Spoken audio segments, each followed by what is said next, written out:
Welcome to the Norm Hyperbolic Podcast. We're here to talk anime, video games, and movies. I am your host, X, also known as Young Morgan Freeman. With me, as always, is my co-host, Lewis. Yo, what up? Unfortunately, on this episode, I don't have no fancy nickname like my boy, Young Morgan Freeman over here. You gotta do it, man. Each episode, you said something on, your anime head. As an anime brother head. from another mother. Yeah. Who are you today, man?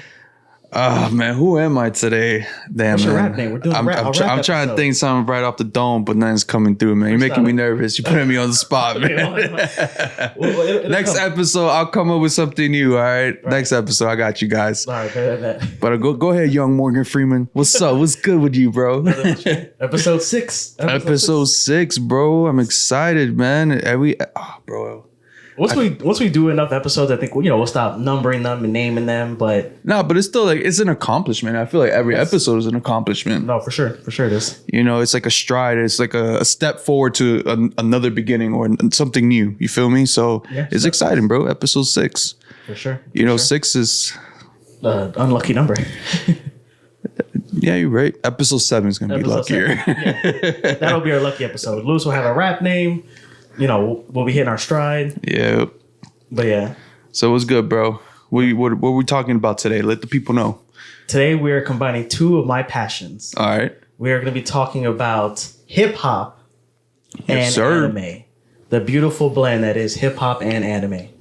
So, it just kind of fell that way. We first wanted to talk about just Samurai Champloo and Afro and just a few animes because we wanted to get a rhythm going, like a cadence. Yeah. We do a topic and then an anime, a topic and then anime, but there's just so many hip hop animes that this is just going to be the hip hop anime episode. So I've been looking forward to this all week. No, man, I'm excited too. I'm excited for this episode. I think it's going to be pretty dope. There's a lot of questions that I have. Hopefully we'll be able to answer them or, dive in or get some type of understanding of how hip hop and anime go together and why they blend so well. It's a beautiful blend, bro. Yeah, but before we do that, before we get to the meat and potatoes, of course, we're always going to talk about the news. Yes. So lay it on me, bro. So I haven't got us a soundbite yet for this. I'm working on it though. But this is going to be last week's news today. So we'll just go ahead and get into it. So first, in the realm of anime. So Adult Swim's Toonami announced that they're going to be airing a very special episode of One Piece. It's an episode that came out, quite a while ago. First originally airing April 2013, but it's a crossover episode of 3 distinct animes. It's this anime Toriko, One Piece, and Dragon Ball. So March 4th, by the time the episode comes out, you'll have enough time to prep and get your TiVos ready or whatever. People still use TiVos? No, I don't think so. just in case the episode is available online for sure on Google, not Google, but Google, but just on the internet. But I guess a big thing, first time airing this crossover episode. What is Toriko? Toriko, it's a lesser known anime. I'm not too familiar with it. Everyone pretty much knows One Piece and Dragon Ball, but it's not. He looks kind of like a JoJo. Oh, yeah. I think they've done this before. Yeah, no, it's an old episode. Okay, because I've seen him with Goku and stuff like that. I think so it's kind of like a JoJo Bizarre Adventure kind of vibe to it. Is that what you're trying to say? Just the way he looks, he does look like Fist of the North Star. He kind of looks like that. Yeah, I ain't gonna lie, he does. Huh? I've seen this before, and the way he's dressed too, he kind of looks like Goku with the whole orange jumpsuit. Right. Yeah. So yeah, but I know there was a crossover with Luffy and So it came out in April 2013. It's a 2-parter. So it's the 99th episode of his anime. Is part 1. Toriko, and then it's the 590th episode of One Piece. So broken up in 2 parts. Part 1 is called Run Strongest Team, Toriko, Luffy, and Goku. And then part 2 is called The Mightiest Collaboration in History versus the Gluttonous of the Seas. So I do want people to check it out. I did watch the episode. It is super funny. It's, it's kind of like what you expect from even just, One Piece and Goku. The stories it's centered around food, and fighting. So, what more can you ask for? That's true. So this will be airing on Toonami March 4th. So just get ready for that. Before this announcement, I didn't know about it. And I had even put it out there in one of the anime groups that we're part of. Is why don't they have more crossovers? Yeah, because they have Jump Force and J Stars for the video games, but besides this, and maybe I should have done a little bit of research. But they don't have many crossover the reason episodes. They don't do crossovers is because you know how the anime community is so into who's the strongest, right? Would One Punch Man be able to beat Goku? Would Goku be able to beat Luffy? Would Luffy be able to beat, I don't know. Yeah, but for these things, you don't have to declare anything. You could even end it in a tie. I just want to see a nice fight. I want to see a Gum Pistol versus a Kamehameha. That's true, but then it's always gonna be a debate. It's always gonna be Goku should have won that, or yeah, but that's what you want. You want a lively debate. You want more engagement. But it's always been like that, and then people say just leave the characters in their own world, and they're as strong as they are in their own world, and it is there was a huge conversation about how strong is Saitama from One Punch Man, how is there a limit, and it seems to be pointing out that he doesn't have a limit. He's there is no roof to his power. He can be as strong as he wants to be. And it's also there was a talk about saying every character, Bleach, Naruto, Luffy, they're not as strong starting off, but they can get strong depending on what they need at that moment, depending on the strength they need to achieve at that moment in order to beat whoever they're trying to beat. You know what I mean? Yeah, but that's those stories. But that's how it is. It's like a progression, right? Right. But with Saitama, it's different. He doesn't have a limiter. He doesn't have to be as strong as he needs to be in order to be the enemy that he is presented in front of him. He already knows one punch and that's it. Right. So, you know what I mean? To him, it's more he's bored with his life. So he's just kind of waiting for that opportunity when he has to actually put work. But even, I don't know if people have been reading the mangas, because I know the anime itself is way behind. Mm-hmm. But with the manga, he is fighting God, and God himself, and he's almost becoming basically right there with God. So then God is how the fuck are you this strong? 100 push-ups a day, bro. You know what I mean? No, it's not that. It's he doesn't have a limiter. That's the problem. He doesn't have it. Right. He's just as strong as he needs to be, and that's it. You know what I mean? While other characters Goku and Naruto, they have to train to get there, and they have to beat they're basically they have to push through the ceiling and break it. But there's always another ceiling that they have to break. You know what I mean? Yeah. Well, Saitama doesn't have any ceilings. He just does whatever the fuck he wants and calls it a day. I mean, the only That's what I like about his character. His character is I remember we were talking about it in one of the episodes. He is a goofball character. It is a kind of not gimmicky, but it is a One Punch Man. Yeah. I mean, the title itself is well explained. He's supposed to be able to beat any enemy with one punch. Right. Which at first you would think well, that's kind of boring.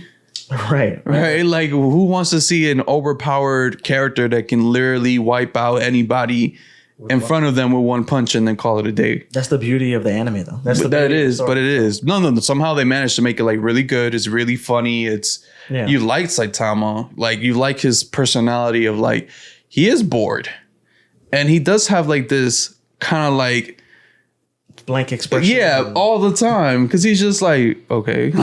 No, and the animation for that show is really good. Oh, with him being a rudimentary character, with oven mitts on. Well, let me hold on to that. Gloves. I know season 1 animation was good. Oh, okay.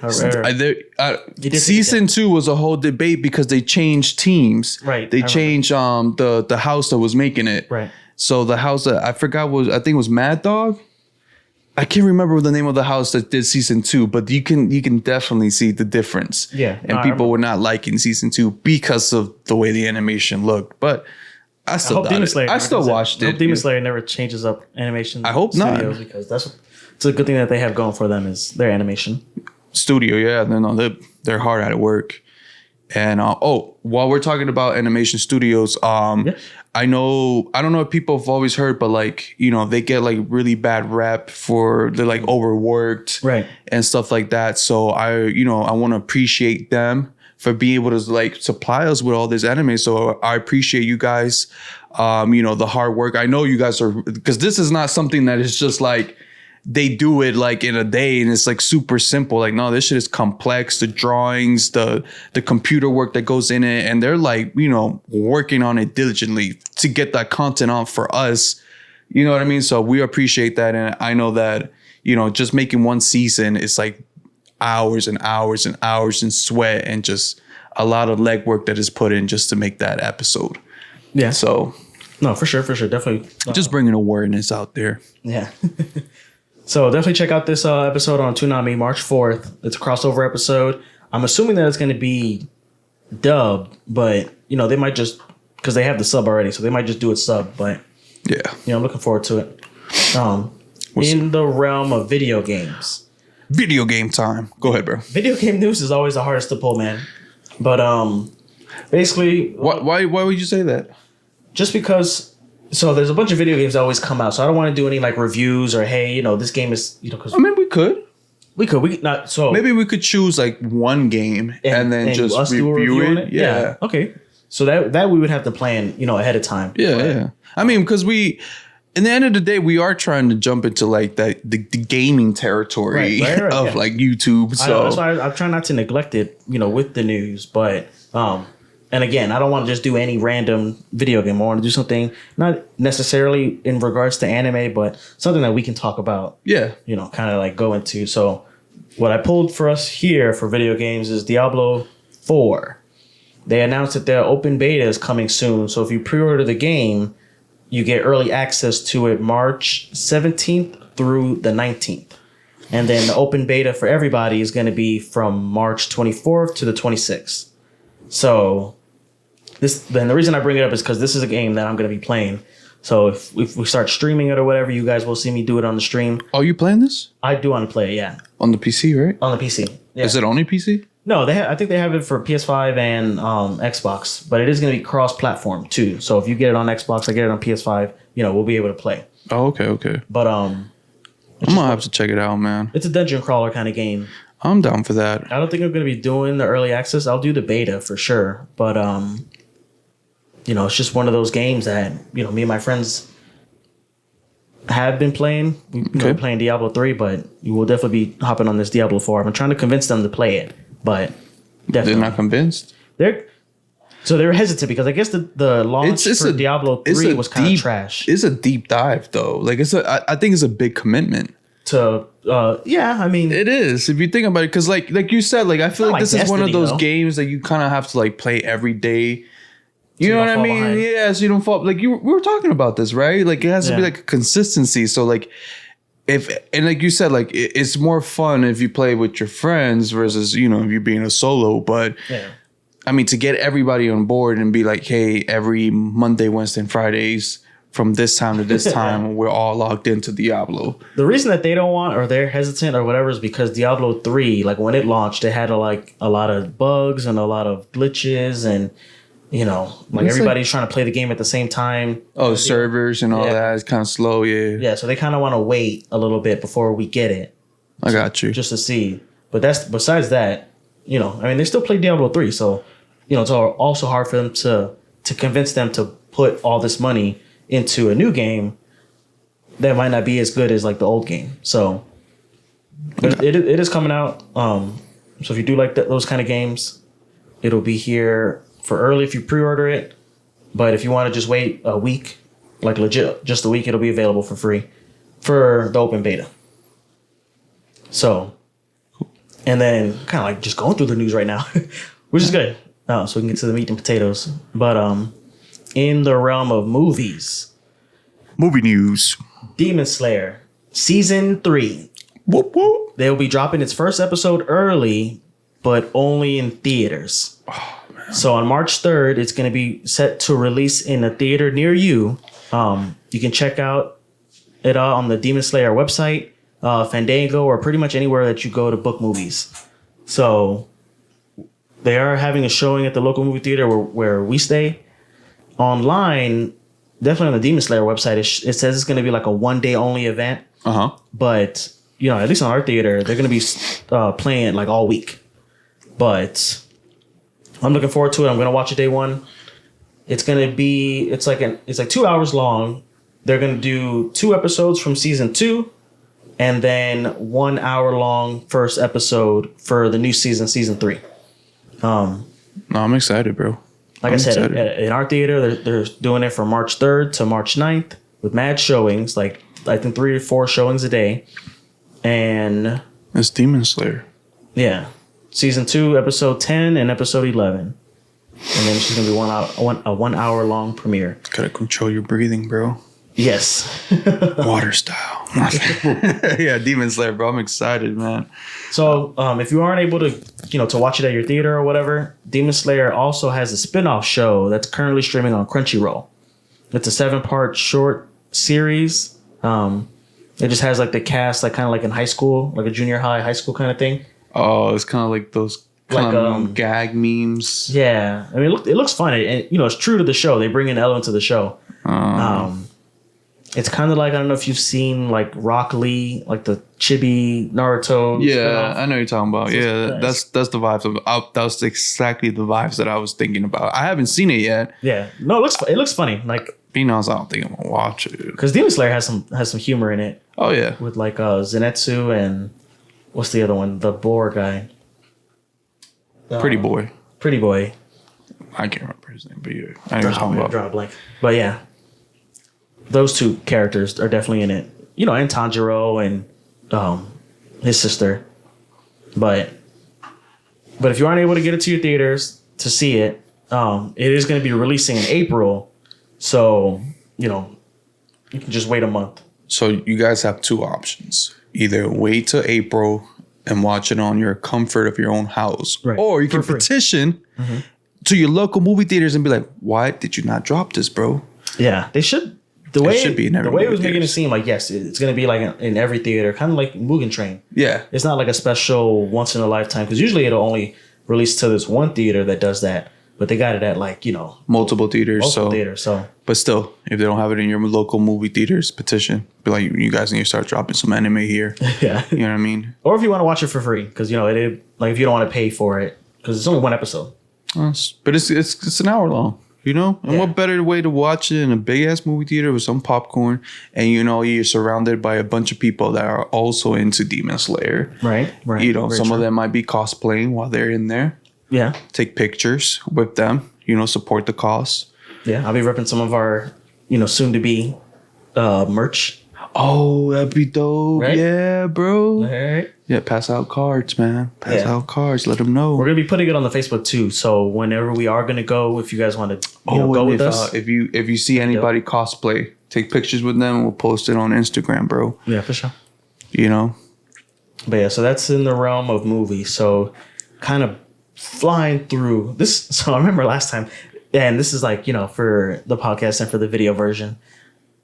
Last episode, we prefaced it at the top of the episode that this is going to be a short episode. It was. We were, kind of like trying to get away from hour and a half plus long videos. The thought was more of like, we presumed that we didn't really have much to say about the subject, and also the fact that we were in agreement. Right. So there was not going to be much debate or going back and forth kind of situation. Yeah. But maybe because we were both in disagreeing, we were both just passionate about how suckage these movies are, and how they can't get it right, and how we think what we thought might make a live adaptation movie successful. So we just went on from there. So yeah, the podcast was like 2 hours long. Yeah, that's just the podcast. The YouTube video is probably going to be even longer than that, because I try to cut up as much as I could on the podcast. So I was able to shred maybe tops like 15 to 20, maybe, I don't want to say that much, maybe 10 to 15 minutes off the podcast. But, the YouTube video is more kind of raw and stuff like that. So the YouTube video might be longer. Yeah. So just heads up. But it was our best episode. I think I think so too. Like we were more in the zone. Yeah, we didn't think there was going to be much to talk about, but I guess our passionate towards the hate that we have the disdain for it like literally made it into a longest episode. But yeah, it was definitely our best one. Just the back and forth and the communication and the vibes and just like everything was on point. Right. So no, I agree. So if you haven't listened to it, you're missing out, man. I don't know what else to say, but you're missing out. Yeah. So after you listen to this episode, get on to episode 5. Yeah. And then follow us because, you know, a podcast just sounds crispier right when it lands on your platform. Right. Like it's like fresh fruit. It's like fresh pizza, bro. From the grocery store. You know, pizza tastes so good right when it comes right off the oven, man, or right off the fireplace, wherever they're cooking it at. Right. You know, pizza don't taste good when you reheat it. Well, I mean, some podcast episodes do. So if you're listening to this one, last week's pizza podcast, definitely, you know, reheat that joint. Reheat it, bro. Reheat it twice, 3 times. I don't give a fuck. Burn that shit to a crisp. Just listen to it. But speaking of, but it sounds better when you listen to it right when it hits. Right. So same thing with their YouTube videos. It just sounds better, looks better when you watch it right when it hits, and you'll be the first to watch it. So you know, right. Comment. Put a comment down there. Be like first to watch it. I know, and I forgot to say it up top, but you know, definitely leave us a like, comment, and subscribe. Yeah, it definitely helps out. Always get the video out there. Always help us, help you, help us. Talk anime. Yeah. But let's do it, man. Let's go for it. Hip hop anime. Hip hop to the hippity hop, and the beat don't stop. Hey. Yep. So a beautiful blend of 2 distinct cultures, anime and hip hop. A beautiful combination like peanut butter and chocolate. What do you think? Peanut butter and chocolate. I thought you were going to say peanut butter and jelly, but peanut butter and chocolate. Which one's peanut butter? Well, I mean, I think anime would be the peanut butter. And then so hip hop is chocolate? Hip hop could be the chocolate. I mean, hip hop could be kind of peanut butter too. You know, look, man. It's so fluid. You go back and forth. Where does one start and the other end? You know what I mean? That's true. Peanut, it's it. Yep, I guess so. I would have definitely been like peanut, not peanut butter. Maybe peanut butter and Nutella. Peanut butter and Nutella. Maybe more like what is it? No, fuck it, bro. Just peanut butter and chocolate. Peanut butter and chocolate. Just leave it as that. Beautiful combination, bro. All right. So beautiful combination right there. Sorry, bro. I messed up the flow. Keep going, bro. Keep going. Peanut butter and chocolate. So anime has been influencing hip hop and vice versa since the 90s. So I'm just going to get into a little bit of history about one, then the other. And then, you know, then we'll be getting into the actual animes that have or that bleed or ooze hip hop. Okay. So the movie Akira dropped in 1998.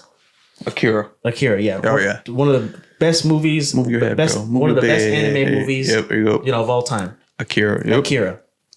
And it has hip hop, you know, all throughout it. Not necessarily in raps or in samples, but definitely like the vibe gives off a little bit of hip hop. So it's about youth. It's about rebellion against like a corrupt system. There isn't any actual raps, but there is a lot of like sounds that still get sampled through hip hop now. Yeah. Michael Jackson used some clips of Akira in one of his music videos with Janet Jackson. Logic has sampled the drums from like the bike scene in the movie. The doof, doof, doof, doof, doof, when they're like, you know, riding, fighting the other gangs. Kanye West did a straight homage to the scene where Tetsuo he's in the hospital, he's getting out, he's discovering his powers in that music video Stronger. Have you seen it? Yeah. So there's that's kind of like I don't want to say the start, but you know, it just being like an early anime movie and a lot of, you know, people growing up around that time, you know, definitely influenced their music. One of my favorite rappers, Lupe Fiasco, has unofficially named one of his albums, one of also my favorite albums of his, after the main character, Tetsuo, in I think it's like his 5th studio album, Tetsuo in Youth. So Akira, and then for the video version, we have it in the podcast studio. I love Akira. Akira is it's like a masterpiece to me.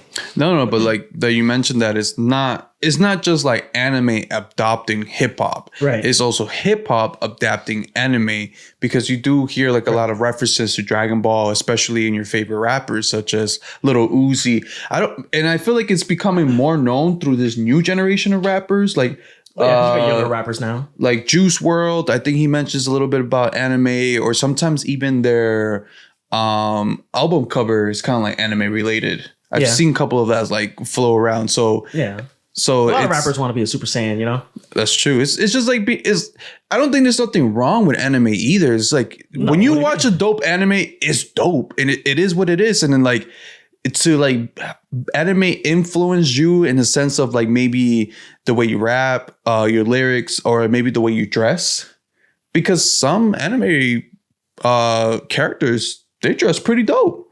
And I feel like some people grab that fashion as like inspiration to their day-to-day wardrobe. You know what I mean? Or outfit. Well, how we were talking about like, anime just blends with hip hop. I think like a lot of the clothes that like samurais or even like, shoguns wear is kind of like their early 90s hip hop, like big baggy clothes and big baggy shirt and, not parachute pants, but just like the same type of style. Can't touch us. Right. So, you touched on it, Dragon Ball and Dragon Ball Z. So, even our podcast is named after the hyperbolic time chamber. Yeah. So it's no secret that rappers love Dragon Ball. There's a crazy amount of references in rap songs referencing like Super Saiyans, Frieza, my neck's so cold, just like Frieza, pink like Majin Buu. I think even like Frank Ocean has a song talking about Majin Buu. So Rap Genius, which I think now is just called Genius, they have a video kind of like going over like some notable references from Dragon Ball in a lot of rap lyrics. So you should definitely check it out. I might even, we might link it below in the video version. So like on the links. So look through the links for any links we put through there. Yeah, but that just Dragon Ball. So just going off of Akira, just going off of Dragon Ball, rap and hip hop and anime kind of like blend, and they influence each other. So. Oh, they do. Hard. Yeah. So before we get into actual hip hop that's in anime, do you, Lewis, question to you, do you have any examples of like artists who reference anime in their work? You said you had mentioned Uzi Vert, and did you say Triple Extension? Who the fuck is Triple? You mean XXXTentacion? Right. Triple Extension? Yeah, that's what Is that what you call him? That's what I call him, right? Yeah, that's the first time I heard that shit. Who the fuck is Triple Extension, bro? I think XXXTentacion I feel like a bunch of rappers mention a lot of new ones. Anime, but I know the new ones kind of been like a little bit digging anime. Right. And like I said, like even old rappers have mentioned anime. It's just not, like I said, like maybe back then it's just not as cool as it is now, like more openly about it. You know what I mean? And I feel like you're right. Like I think every rapper has seen anime. It maybe not like Attack on Titan kind of shit, but at least the basics, like Dragon Ball for sure. Yeah. Dragon Ball is always mentioned in some type of lyric. Yeah.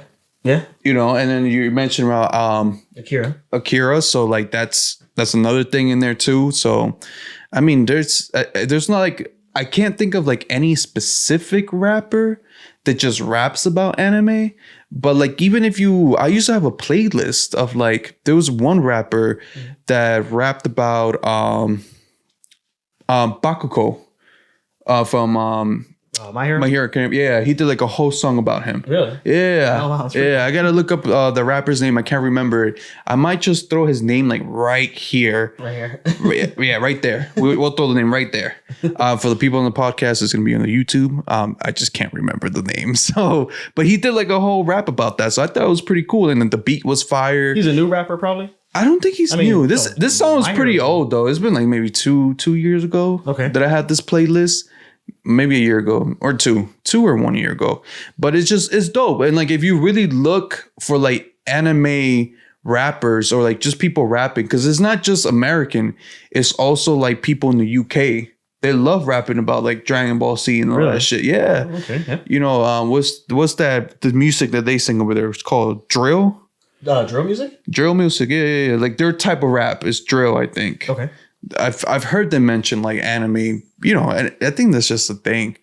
If you know, you know, which is which I think everybody should know by now. At least Dragon Ball. Yeah. Well, I mean, so there is like other genres of music that influences rap influences anime. Like Fooly Cooly is more of like rock and pop. And Yeah. I don't know of too many like country animes, but I don't think so. Just because I don't know it doesn't mean it doesn't exist. So definitely, in the comments or just let us know if there is like a country anime. Because they use like country music. Yeah, like old folks. But I mean, when I think country like too, a it could be folksy- like a Japan old folks kind of country right. music. I'm not saying like American country music, but yeah, but there is like rock, there is hip hop, K-pop. I've seen a bunch of K-pop and Yeah, but that's pop. Pop, and sometimes they dabble a little bit into hip hop. Right. Yeah. Some of the K-pop rappers, or like even like there's some straight up Asian rapping. Yeah. Right. But we're mostly talking about hip hop, American hip hop. American hip hop That's influenced anime and vice versa. But I mean, hip hop is hip hop. So Hip hop is hip hop. Yeah, for sure. But still, the fact that I mean, I wouldn't. What's the word? Like, I wouldn't be surprised if there was like Japan or Korean hip hop mixed into anime, because that kind of goes, that's their own country. It kind of goes hand in hand, right? Yeah, but like the fact that they add American hip hop into it, it's a different story. Yeah, but yeah, no, beautiful blend. So, some animes that we want to talk about. The first one I have here is Afro Samurai. So let's talk about Afro Samurai. First of all, it is an anime, but we had talked about this because you had said that it is made by a studio here in America, right? Yeah, but so the manga was written by, I think a Japanese person, but Afro Samurai, I'm pretty sure it is an anime. I think like Samurai Jack and Teen Titans and Avatar: The Last Airbender, those are like, quote unquote cartoons. But I think Afro Samurai is pretty much still an anime. Okay. Because, I mean, it is designed like an anime. I mean... Yeah, even like the Boondocks, I think, is an anime. Yes, the Boondocks is actually considered an anime too. I've when I was Googling or researching about this, I saw that the Boondocks was actually one of the animes, which I thought was weird because I'm like, is it Boondocks really an anime? Like, it's still cartoon, but when you think about the way that they're drawn, it's not cartoonish. No, it is very much like an anime. Yeah. But anyways, Afro Samurai for sure. Like, just the beats alone and the rap all over it. It just had, you got Samuel J. Jackson doing the voiceover. Yeah. It's for sure. So the creator is a big fan of hip hop and rock music.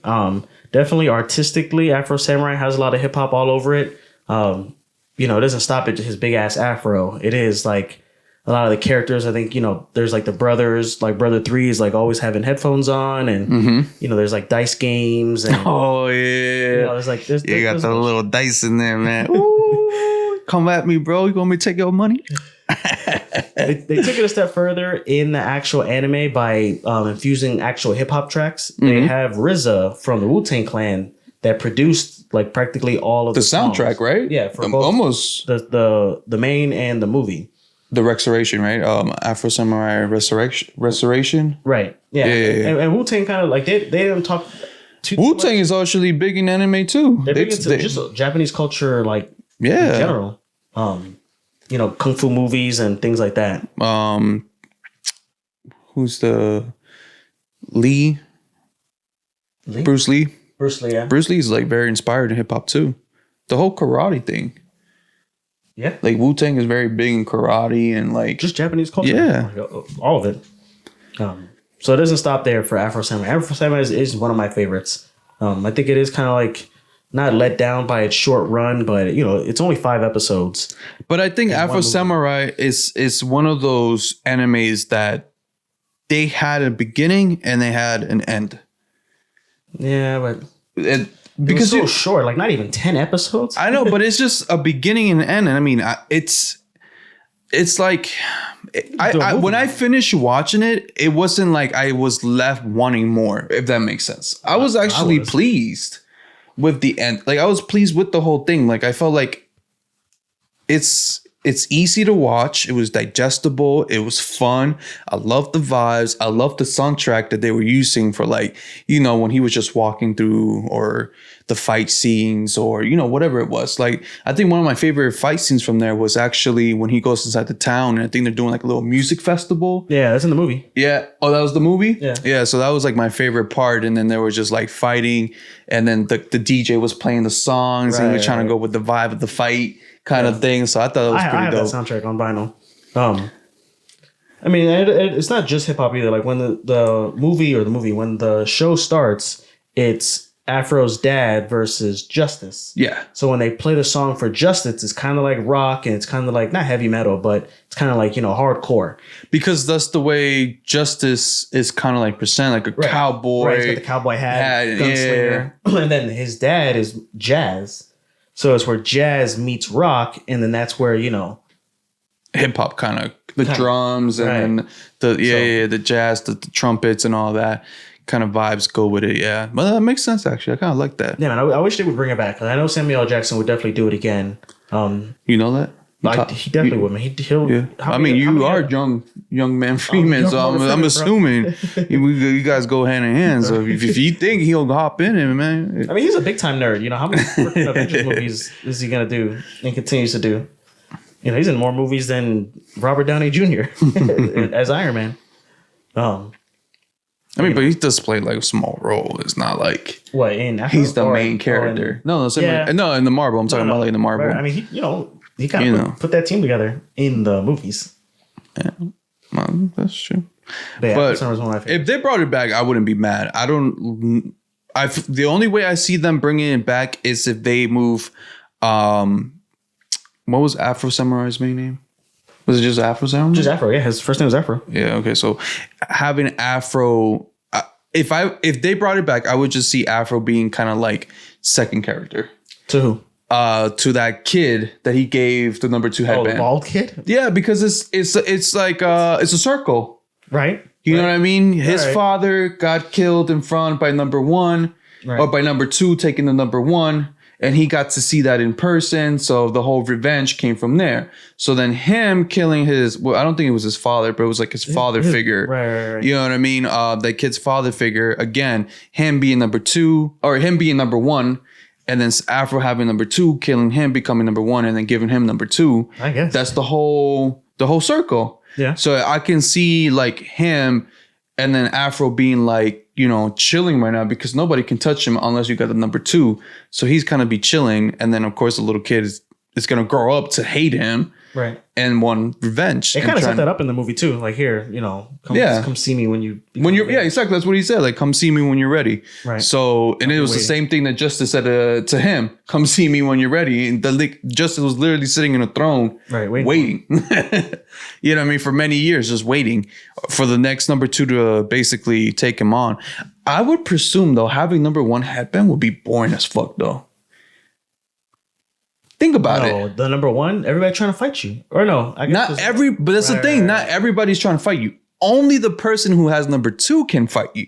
They don't really say either in the show like what it actually gives you. Like it says, you know, that it'll give you the powers of God or whatever, makes you a god. But he doesn't really like. But I think bulk up. No, they don't bulk up. I think it's the idea of being a god. Because everybody has to be.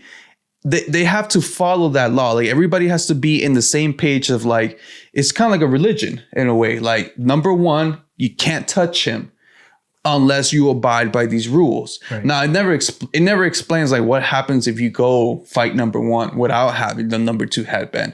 You know what I mean? Do you break some type of like universal law and just like, yeah, you die instantly or something? Exactly. So they don't really go into full details, but like, it seems that everybody follows the laws, though. Everybody's like number 2 goes with number 1. You have number 1. Nobody can touch you unless you have number 2.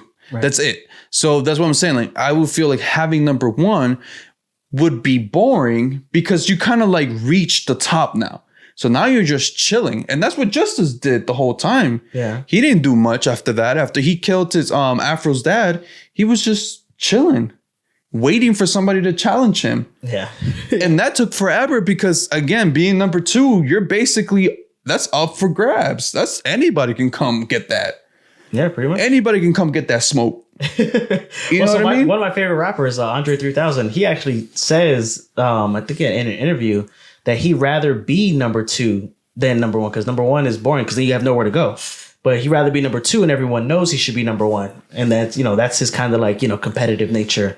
So I do see what you're saying. Yeah, for sure. Yeah. No, number 1 it's more fun being number 2 than it is. It is. It is. But you're most likely to die because your life is basically your endorphins and your adrenaline is literally skyrocket your whole fucking life while you have number 2 because anybody, I'm talking about anybody. It could be the masseuse. It could be your waiter. The mailman. It could be the mailman. It could be the person that's fucking mowing your lawn. It could be your dog, bro. You just don't know. It's like you're on edge. So you're constantly have to be on your shit as a number 2. And so yes, like that is the fun part. And then of course you just don't stay number 2 because then you being number 2, your goal is to find number 1. Yeah. And that's what sucks too, because it's like a hide and go seek. Because number 1 can go hide. It's your job as number 2 to find him. Yeah, very true. You know what I mean? Because there's also no like say that number 1 has to look for number 2. That's what I'm saying. That's an element of the show that I thought maybe that's why it was like it's better to have not that many episodes because then you have all these questions. Yeah, there you go. Like it is supposed to be like a poetry of and symbols of just number 1, number 2, revenge and all that. Yeah, so. And then the circle of basically revenge and death and it all comes back full circle. And that's at the end of the movie. That's really what happened. It all came back full circle. But I mean, yeah. So that's Afro. So Afro Samurai, having Wu-Tang. RZA in it definitely has hip hop. Yep. So the next one, Samurai Champloo. Now this one is one of my all-time favorite animes. What do you have to say about Champloo, bro? Before I get into, because I'm gonna just pull my heart out. Pour your heart out. All right. So with Champloo, the reason this one is actually really good, like I feel like Afro Samurai. Because they're both samurais, like they're both sword style kind of thing. But Afro Samurai was more like American based in the sense of like hip. It had like American hip hop, but Champloo was more Japan hip hop. They did have I can't remember too much. Like I said, if I could, I would rewatch it. I know it was on Netflix for a point. I don't think it's no longer on Netflix. It's on Hulu. It's on Hulu. If you haven't watched that episode about what we talk about, what anime, watch it. You know what I mean? Which it's on Crunchyroll too. You think? I think it should be on Crunchyroll. It should be, but yeah, like I said, Champloo was more based off Japan's hip hop. So, but I know I love Champloo. I'm trying to recollect my memories on it. I wish I refreshed a little bit on it on this one. But I'm gonna let you talk about it because you seem like you have more information. So go for it, bro. So Champloo is like I don't want to say the best iteration of like hip hop blending in with anime, but as much as I love Afro Samurai, I think the best hip hop anime fusion is Samurai Champloo. It's done so well and done with so much respect. Also, musically, it's produced by another hip hop legend, Nujabes. I've heard like Nujabes.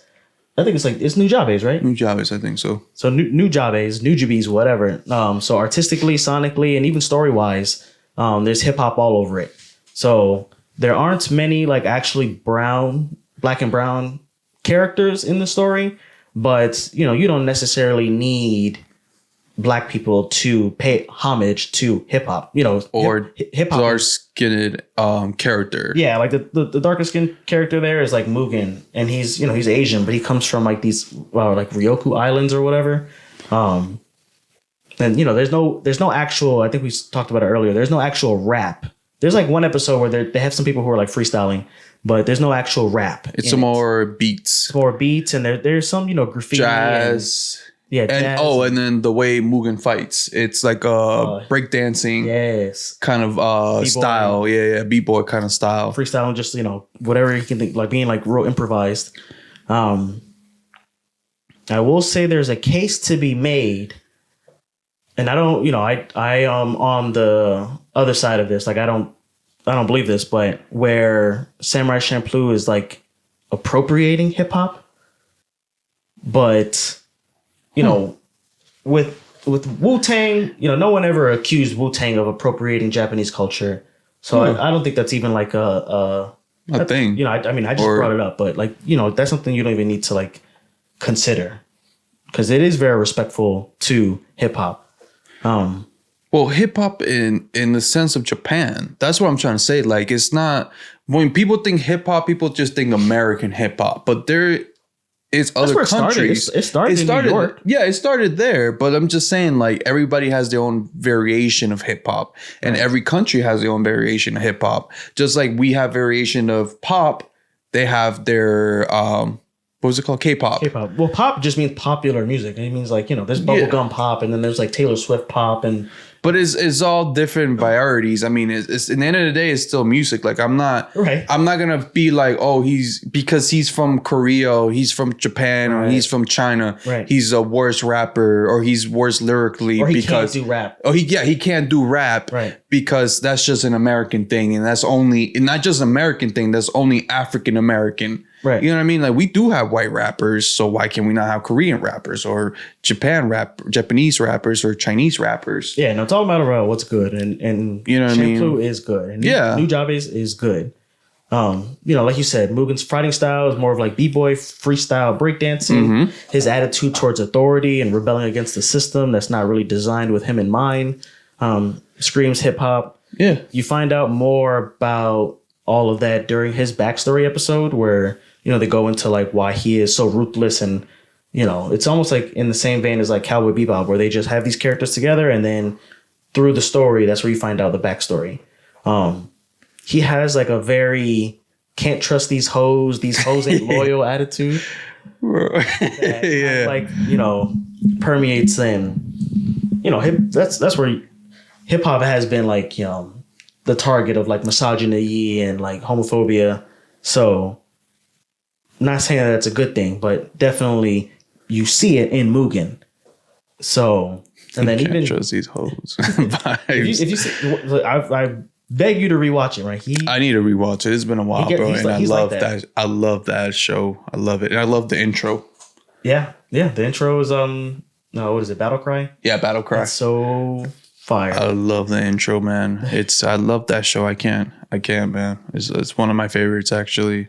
So top 5. The other character, Jin, he also gives off like a Captain Save-A-Ho attitude. There's an episode where he falls in love with a prostitute who's about to kill herself. And he like... I remember that episode now that you reminded me. He tries to buy her and like set her free and stuff like that. It's like... So, no, it's so funny that you mentioned that, because now you got Mugen. Right. Basically, don't trust the hoes. Right. Then you got what was his name again? Jin. Or Jean. Save a hoe. And then the female, the third wheel, the third triangle. Oh yeah. What's her name? Fu. Fu. She is the gold digger. She's not a gold. Nah, she was a gold digger, bro. Oh, gold digger. But she was only with them because they gave her that opportunity, or because she set them free. She, they were set to die or whatever. She rescued them. So then she owed them. But she was a gold digger. She did it mostly, if I remember right, it was all about money for her.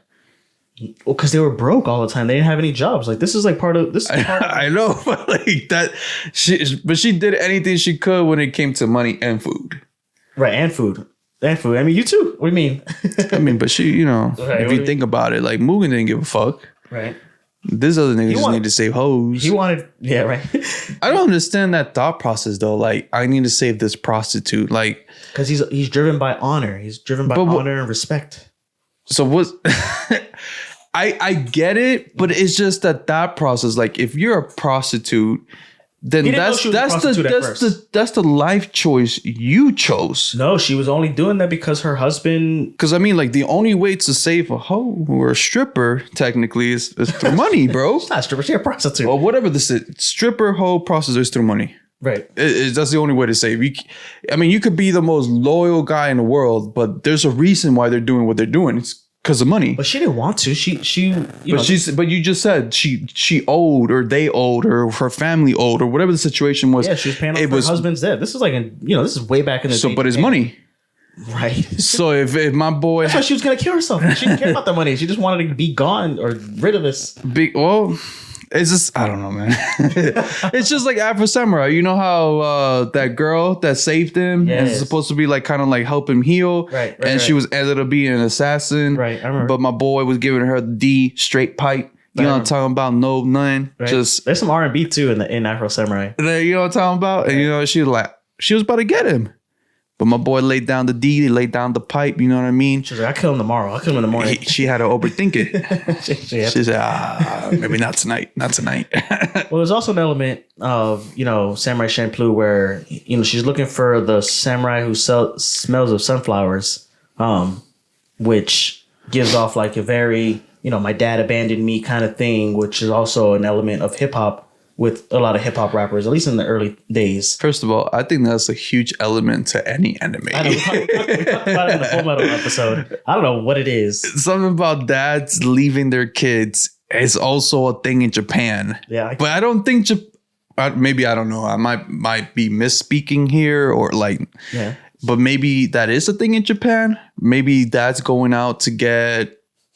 I don't know. Japanese cigarettes over there is the thing of like not coming back. But I don't know. And anime, for some reason, that's just a really huge thing. I don't know. It makes for good character growth and development.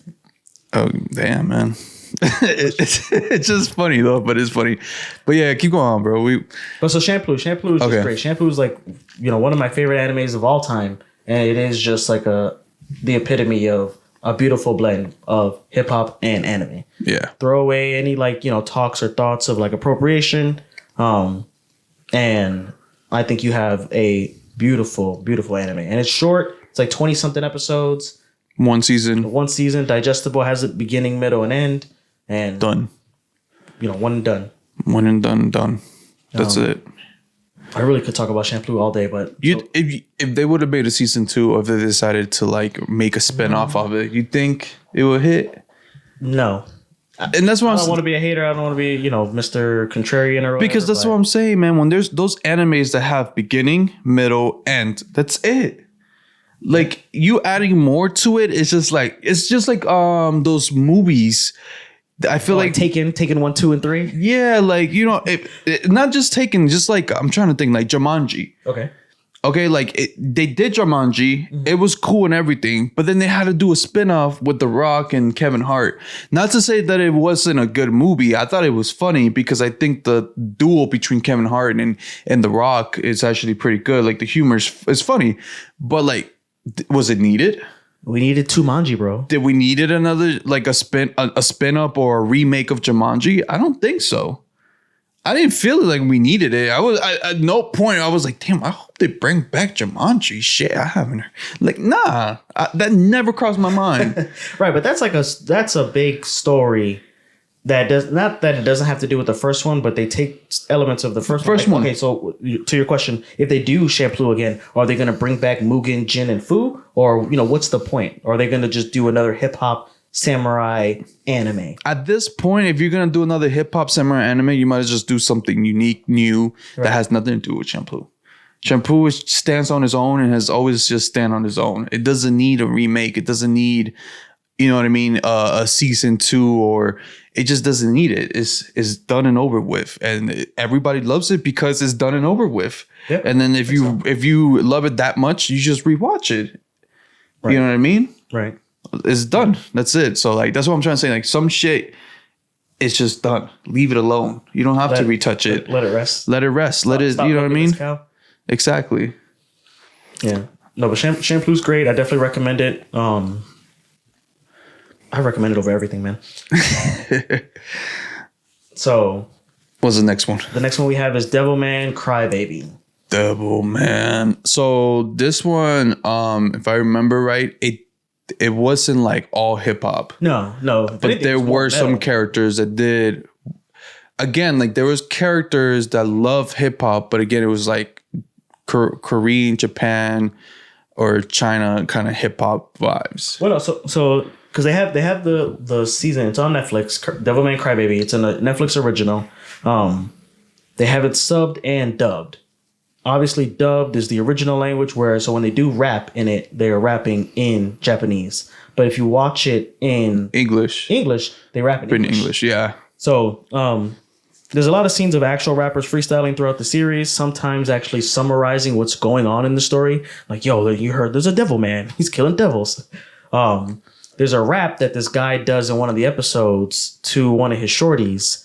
And originally I watched the series subbed on Netflix. So then when I saw that episode, I was like, hold on, let me see if this, because you know, when you read it, it kind of does rhyme too when you're reading it. So I rewatched the episode again, dubbed, and that shit fucking is fire.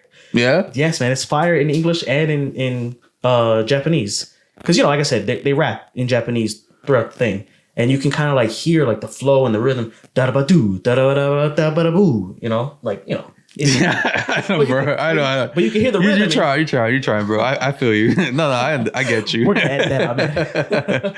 Yeah, no, bro. When you get that, you know, it goes together, bro. I feel you, bro. Right. The tempo was right. I don't know the cadence. The cadence was right, bro. I got a rap name, but I'm not a rapper. You know? So stop rapping at me, bro. But that's something that I've always wondered with like songs and raps in Japanese, if it rhymes in Japanese and when they translate it, how does it still rhyme? So it's a hit or miss, I think. So I did, you know, quote unquote research or whatever. I started with, you know, like I said, with Devilman, it does rhyme both subbed and dubbed. But have you ever noticed like with Team Rocket in Pokemon?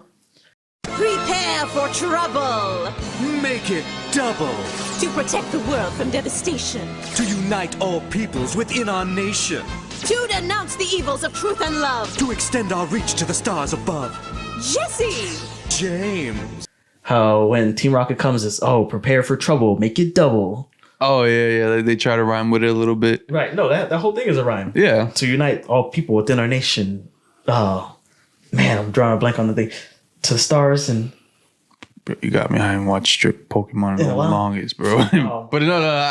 I think our audience, I think the norm, they get it. They get it. So I checked it out in Japanese. So the essence of the song is still the same, but it does rhyme in Japanese also as it does in English. They just don't. So they don't open it up. You know, prepare for trouble, make it double. They open up something else. I got you. They still talk about, you know, truth and love, to the stars above. His name, her name, you know, prepare to fight type of deal. So, you know, that's just something that I've always kind of like, you know, was like curious about is like songs in English, also in Japanese, or the way it translates. Does it rhyme in both languages? I think they try though. Like, I think they do. They freak it a little bit. Yeah, because it has to at least sound appealing. Because if they're just gonna basically translate it word by word, sometimes it just doesn't translate right. Or even think of like Bad Bunny, you know, because his songs rhyme in Spanish. But if you translate it, do you think it would still like kind of like rhyme or hit? It could. But it's not also just the words, it's the sayings, the phrases. Right. Some phrases just don't translate right in English. Right. So the same thing with Japan. Some of their phrases just doesn't translate right into English. Yeah, so they have to just like throw it away and go do something else. Yeah. So they switch it up. Yeah. So Devilman Crybaby is a good one. That's pretty much like the extent of like the hip hop influence in that. You know, the main character doesn't really like do a hip hop or no, not the main. It was just a side character. It was like that, just that group. Yeah. No, but it's done so well. It's done so nice that I think, you know, that's why I put it on this list. I mean, there was an episode that it was kind of like dedicated towards that group. I think it was the episode where he was like outside the apartments and he was rapping, and then the girl kind of like crossed his way. That episode was kind of like a little bit hip hop based, but like the whole anime itself is not. Right. No, and they rap throughout it. Yeah, like I said, talking about it, but the next one I have, so I wanted to pepper in some bad examples of hip hop in anime, because it's not automatic. You definitely have to have an appreciation for one and then the other.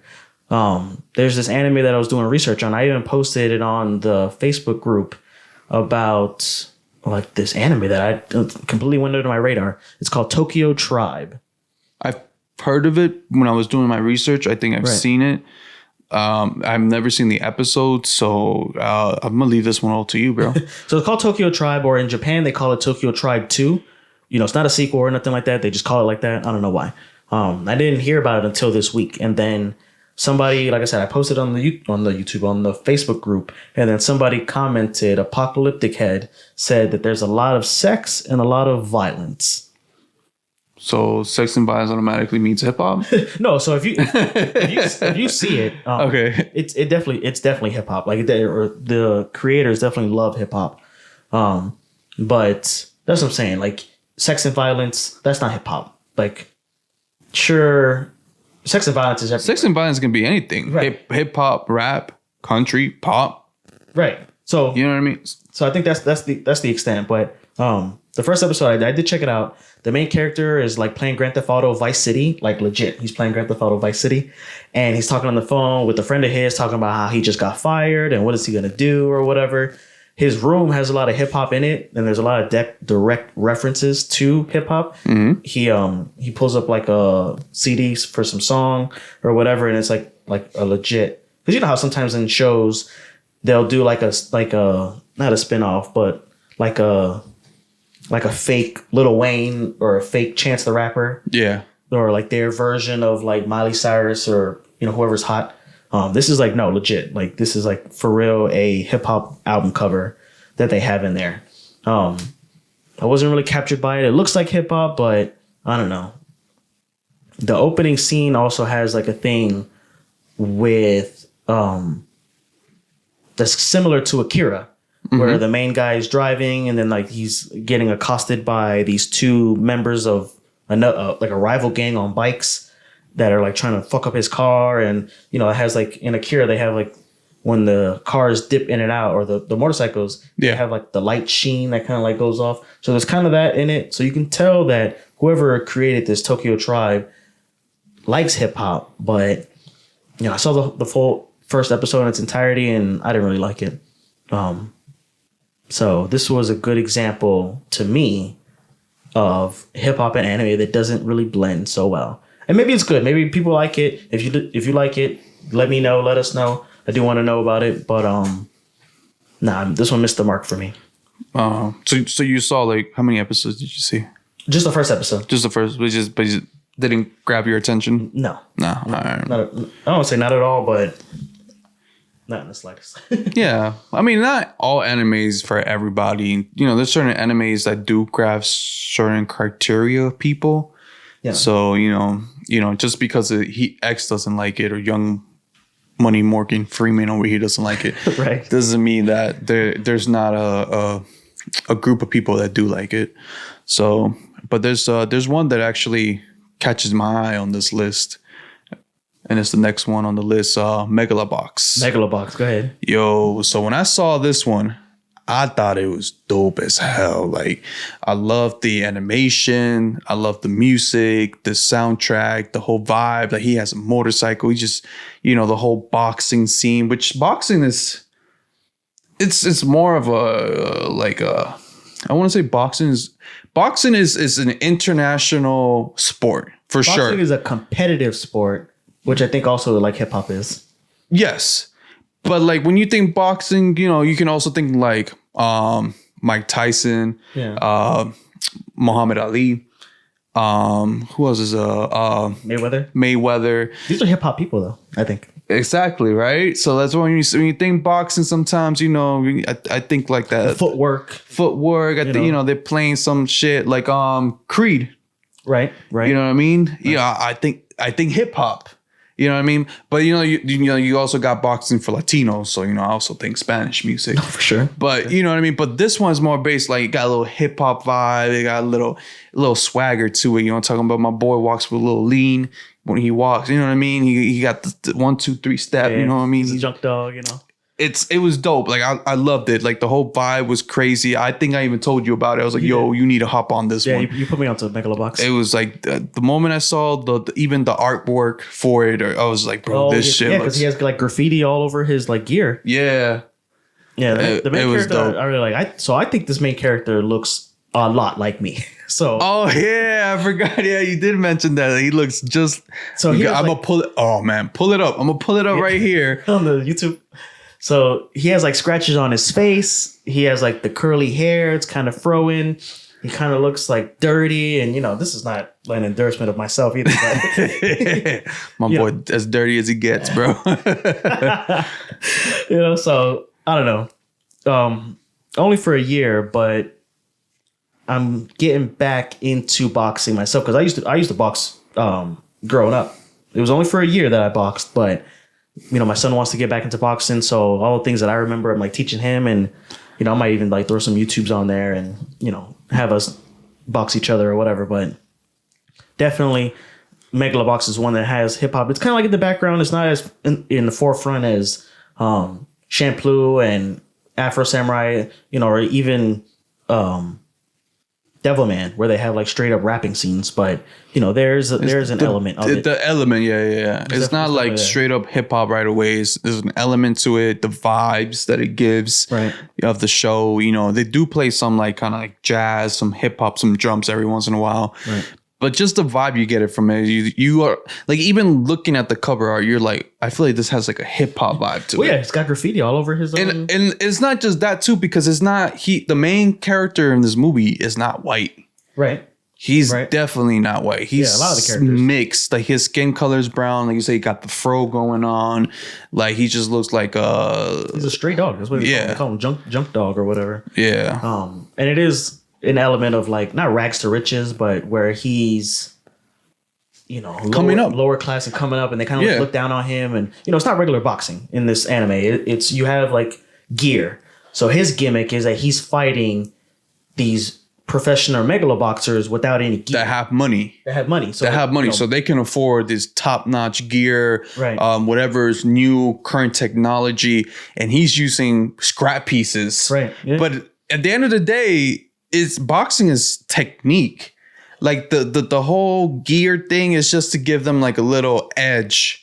Yeah. But at the end of the day, like, and I think that's the point he was trying to prove. Like, even though I can't afford the newest gear, I can't afford the newest technology. End of the day, what speaks is skill. my skills and his heart, bro. Because that nigga could take punches. Yeah.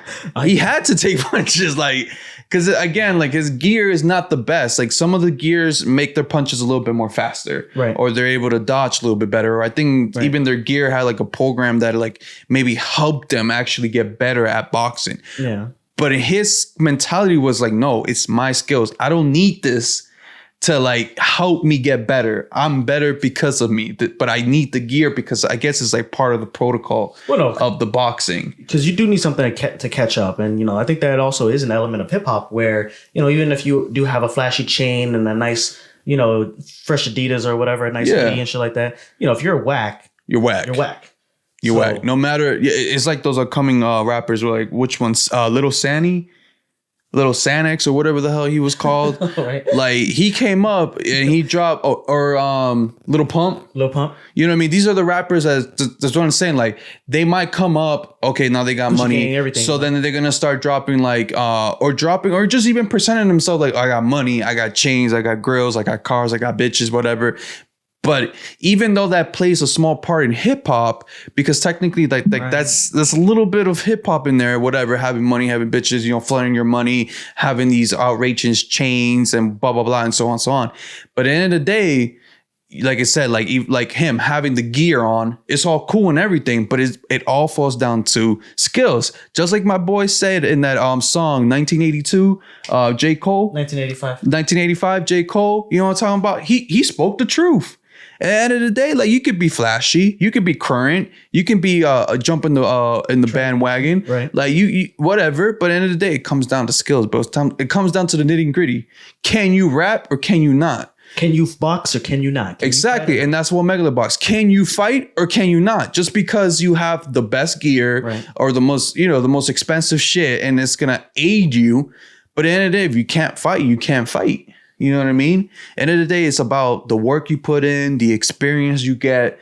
That's really what makes you, you know what I mean? It's like that pressure that makes you into a diamond. You feel me? Like, and that's J. Cole. That's why I would say like J. Cole, Kendrick Lamar, like Eminem. These are not Eminem. These are not flashy rappers. No, they're not. As far as like, especially J. Cole. When do you ever see that nigga flying like a Lamborghini or I got the Bugatti or bunch of chains? My man is usually like down to earth. He's just wearing some fucking the newest Air Force Ones or the Jordan ones. You know what I'm talking about? Basically some regular t-shirt, put a little hat on. He's vibing. He's chill. He's cool. It's about his skills though. Like, that nigga's lyrical. He can tell stories. He can jump. And it's so funny how he talks about like nobody wants to do a feature with him because they automatically know this nigga gonna take it. Yeah, but he's on mad features though. You know what I mean? It's the same thing with Kendrick Lamar when he dropped on Big Shaw's song. I remember, yeah. He ate it. And people were like, damn, you let him eat you in your own fucking song? But then Big Sean had to talk about it and be the man up, be like, but if I didn't, then people would think that I'm afraid of him or like I'm, you know what I mean? I'm scared of him. Like I had to drop the song either way.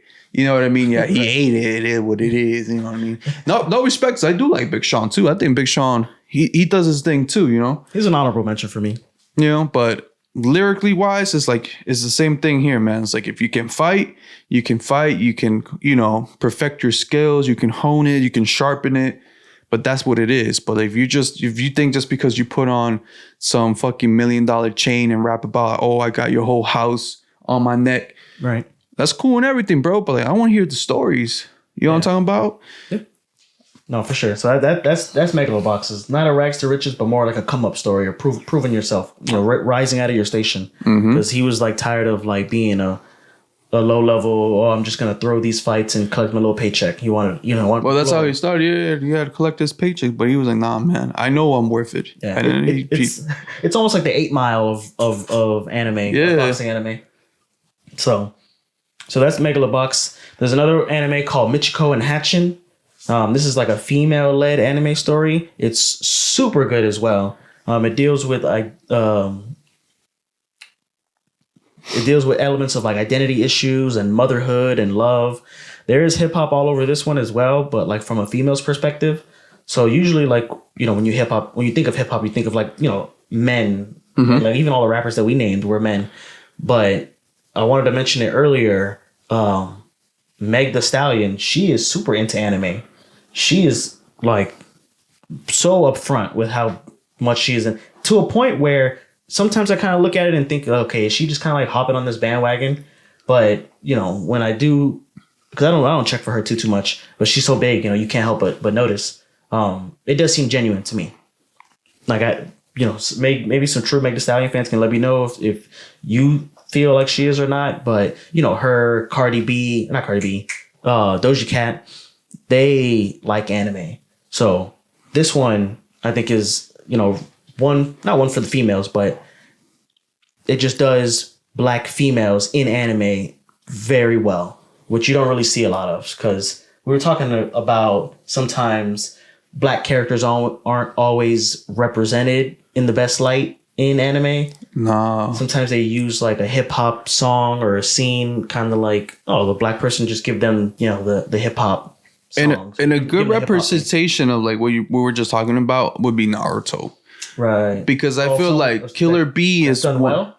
Done well because we love Killer B. Okay. But how many dark-skinned anime characters or characters in general are in Naruto? Well, they have that whole village, the Cloud Village. Those are black people. They all live there. I know, but like, why does it have to be right? That's the Africa of Naruto. But that's what I'm saying. Like, why it has to be like a dark person that has to be rapping? It doesn't have to be, but But that's what I'm saying. Like, he teaches Naruto how to rap. I know Naruto raps a little bit just because that's the way he thought they can communicate or be on the same page. You know what I mean, or better understand each other. Is if Naruto met B at his terms. Right. But That's just Naruto, you know what I mean? Yeah, he's trying to be friends with everybody. So Right. he got to do what he got to do. If he means rap a little bit, even though he sound whack as hell, Right. that's what he got to do. But I'm just saying, like in all general, like just every dark and like black person anime character is always related to some type of hip hop or whatever.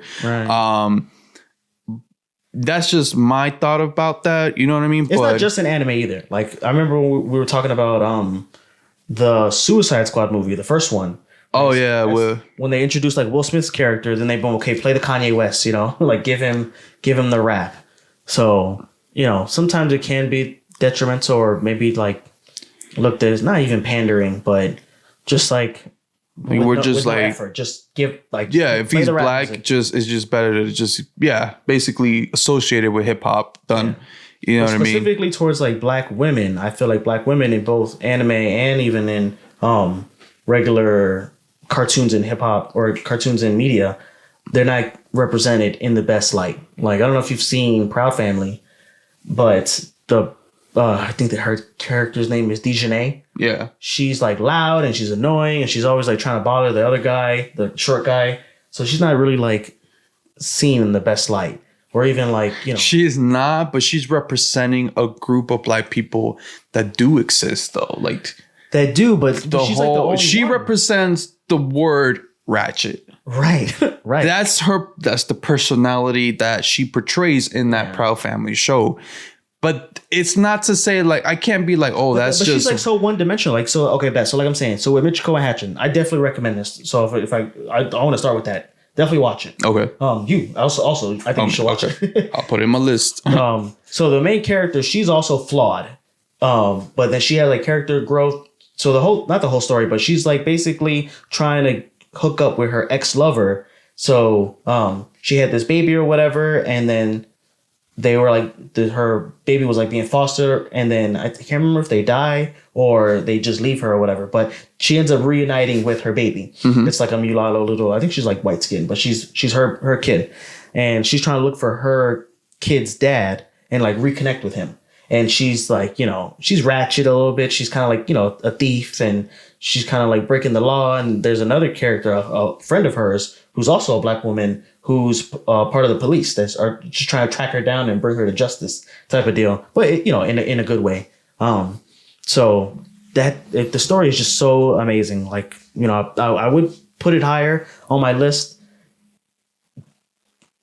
I don't know what it's really, really missing. And I hate to like be like that guy. Like, not that it's not for me, but I have a crazy amount of respect for it. And, maybe this says something about me. Like I do I like Megalobox because he looks like me. Like I like a lot of things that I identify with. I don't really check for Meg Thee Stallion because, I don't really identify with her, but I have a lot of respect for that kind of stuff. So, Michiko Hatchin, I think it is just high up there. And like I said, there's hip hop all over that show. Okay, I definitely got to watch it. Definitely. And then the next one on the list was Naruto. And I know that we were going to get into the whole Killer Bees thing. And I think that's the only aspect of hip hop in Naruto, right? So when Or was there another part that I'm missing out? there's another part. So when original Naruto dropped and then Naruto Shippuden came back, and it could be just the time, maybe they were just trying to try it out. Hip hop was big or getting big at this time. But the opening for Naruto Shippuden was a straight rap. Like I think, remember when we were looking for songs to do for the intro? Yeah.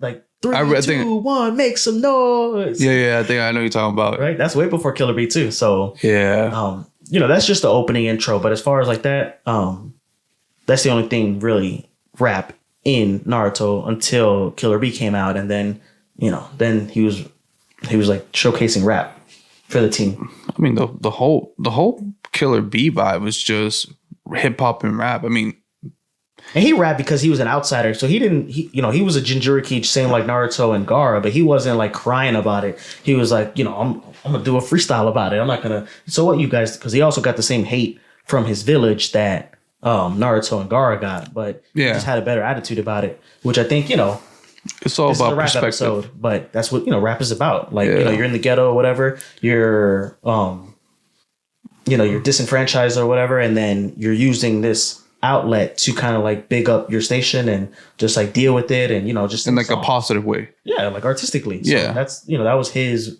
way of looking at it. So that's why I do not mind Killer Bee, being black and rapping, because, Naruto had already learned this lesson at this time, but maybe Gar should have started rapping. I can't see Gar rapping. He's a ginger. If Gar rapped, I think he would. I think there'd be a lot of lives saved. But it's the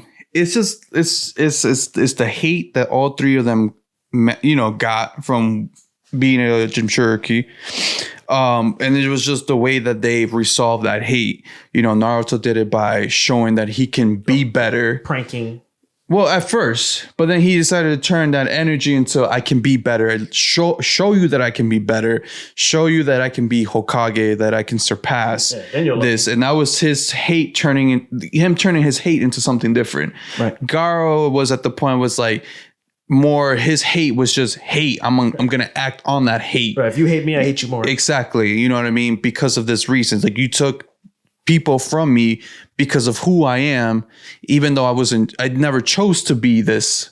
You know what I mean? This was just given to me by birth. Same thing with Naruto. So he just engraved himself in that hate and just engulfed in it. And it was like, okay, this is what I'm going to do with this energy. I'm just going to kill people. And then you have B, again, he was probably, again, the same way, like he was looked down on because of the powers he had. Right. Again, it's not like he was, like he wanted this to happen to himself. It just happened. He was chosen to be. He was like the Raikage's brother. So. Exactly. But they still hated him though. They still viewed him as a devil, or as a, you know what I mean? So he took his hatred for the world, or for how the world sees him, and he decided to turn it into a more artistic form of rapping, right, of letting that part of it go. So everybody has their own way of like dealing with anger and hate. Some people deal it by acting on it. Some people like dealing by like convert it into something better, or some people deal it by turning it into like an artistic thing, like drawing, singing, rapping, whatever the situation is, playing an instrument. That's what I love about hip hop and rap, man. Like that's really what it is. It's like turning something negative and to something positive. You know what I mean? And we were talking about, which kind of goes into the next one, hip hop. So there's rap, right? There's rap, riggedy rap. How there's not really much rap in Champloo, but there's a lot of hip hop in it. Yeah. So what hip hop is also blending different genres of music, and then not making it funky, but like they sample a lot of jazz. They sample or songs, like soulful songs, R&B. There's hip hop, which is like country hip hop. Mm-hmm. But basically, what hip hop is just taking a couple things and then fusing them together and making something new. So that's why I think I put Cowboy Bebop on the list. There's not really a lot of hip hop in it, where it's more of jazz. So jazz and like orchestra and funky beats. But even when I hear jazz, I automatically think to hip hop. Right, it's just like listening to lo-fi. Okay. You know what I mean? I like lo-fi. I vibe to it, and it can be like all types of lo-fi, but I prefer jazz in that sense. But I've always considered jazz kind of like a part of hip hop. Yeah, it's like a precursor to hip hop. Yeah. And it's still a vibe.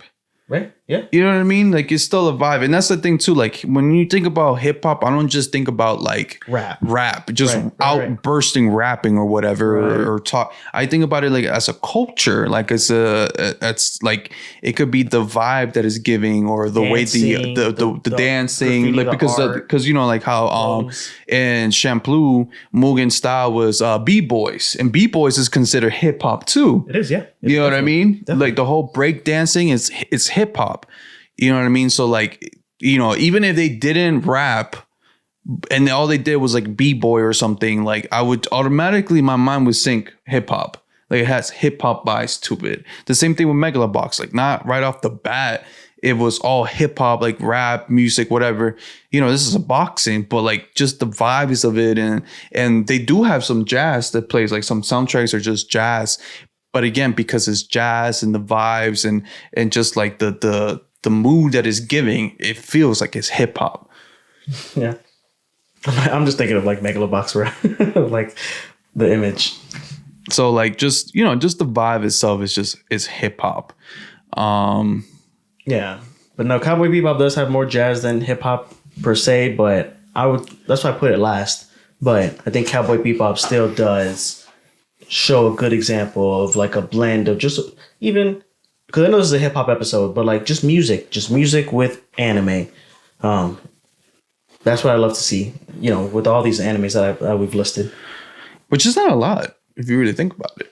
There's more, but these are the ones that really like stood out to me. So I don't want to talk too much shit about these animes. You know, I put Tokyo Tribe on here, even though I didn't really like it, but just to show that. And again, I only saw one episode, so if this is your favorite anime, I hate to be like, you know, bashing it.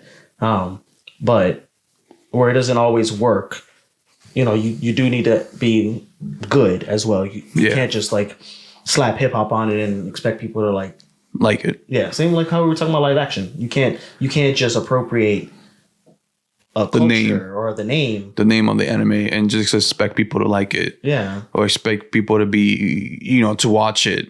Right. Or like enjoy it. Oh, but it's Cowboy Bebop. Yeah, bro, but you didn't hit the mark. Yeah. So then you get bashed. It's like, oh, he's listening to, you know, De La Soul. Like, so what? Like, it's not. It's like one of the rap things that is in Tokyo Tribe. It's not. I don't know. Yeah, I probably will not revisit it. But so one that is not on here because you had brought it up earlier. Motherfuckers. Oh yeah. And I don't even know if that's how you're supposed to call it, but it's the MFKZ.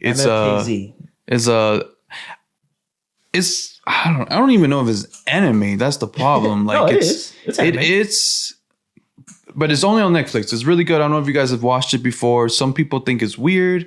It is kind of weird though. It's weird. It has some weird vibes, but it's like it has hip hop. It's a movie. It's based on the hood. Yes. It has conspiracy.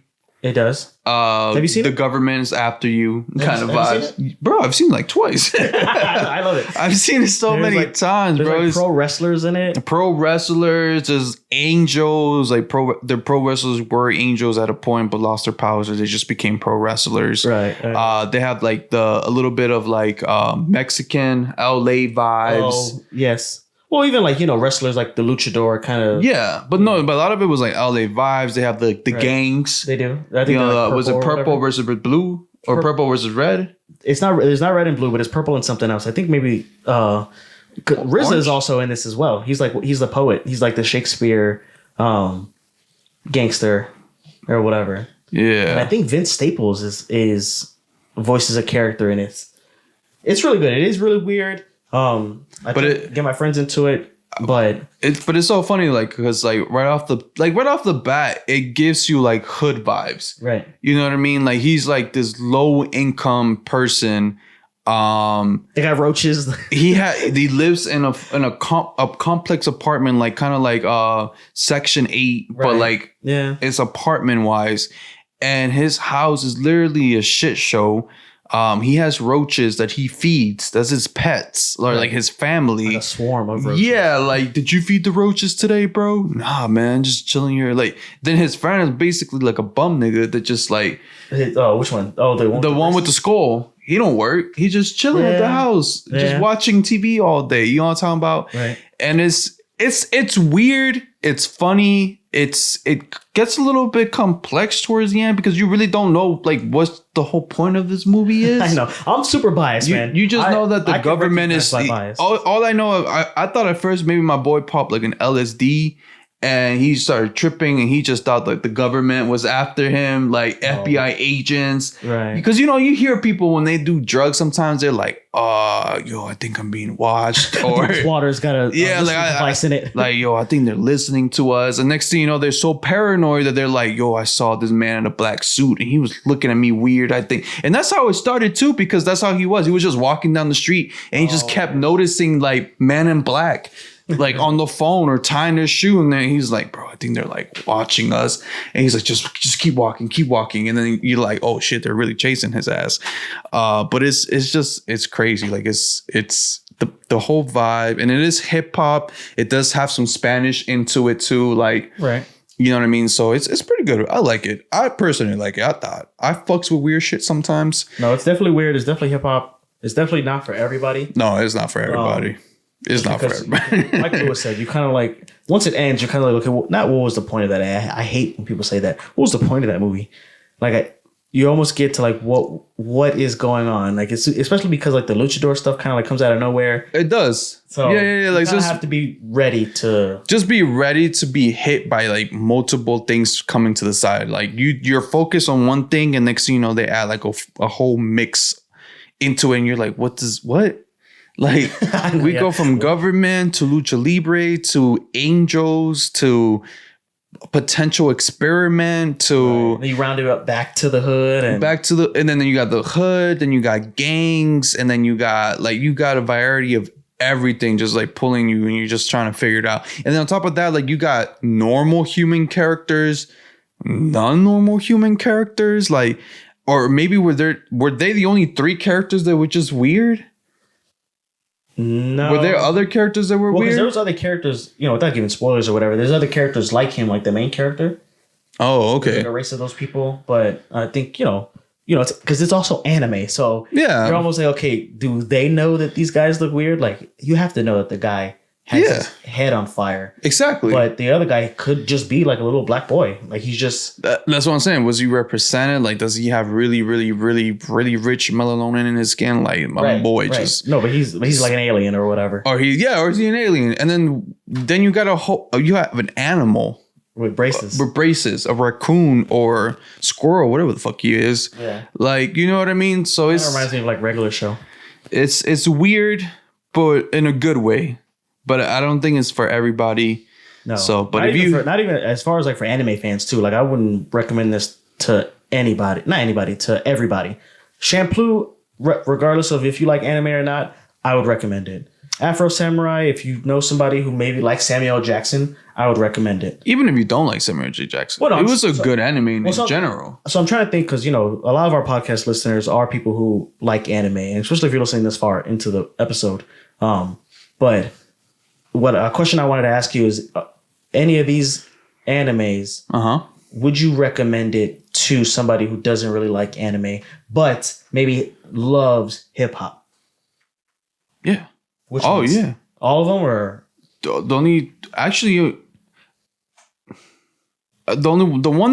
two that come in mind, but the one that I would definitely say would be Afro Samurai. Afro Samurai? Yeah. Okay. Just because right off the bat, it's hip hop related. It's not like anime first and then hip hop. It feels more like hip hop and then the anime came with it. Okay. And then they mix it, if that makes sense. You know what I mean? Yeah. So like you got Samuel L. Jackson doing the voiceover. Automatically, that's it's gonna be you feel the vibes, okay? And then you got the playlist, the whole Wu-Tang Clan kind of like the vibe. So it's already screaming hip hop. You feel me? And then you got like the samurai, and then he's constantly fucking smoking weed all the time. Right. And then you think at that point, like I feel like sometimes he's so far gone that of course he's like an imaginary friend. Like his consciousness comes through. Which is also voiced by Samuel L. Jackson. It's not, which is funny. It's like your own self talking to your own self. You know what I mean? He like talks so much shit to him, man. And he's just high all the time, which I think he needs to be because, again, being the number 2, I know your adrenaline must be skyrocket. Knowing the fact that at any moment you can be attacked. Like that thought process, that flight, why does he wear it? Why doesn't he just put it in his bag or something? He wants to smoke, bro. My boy's down for the smoke any time of any day, night while he's sleeping. He don't give a fuck. He's ready for it, bro. Right. He want to be tested. You know what I mean? But having all that like energy or whatever, he gotta puff it out to keep him cool, keep him grounded. Be like, I need to chill the fuck out. You know what I mean? But then his consciousness comes through, and then it's like, damn, this is what he's really thinking. If you really think about it, this is what's really going through his mind.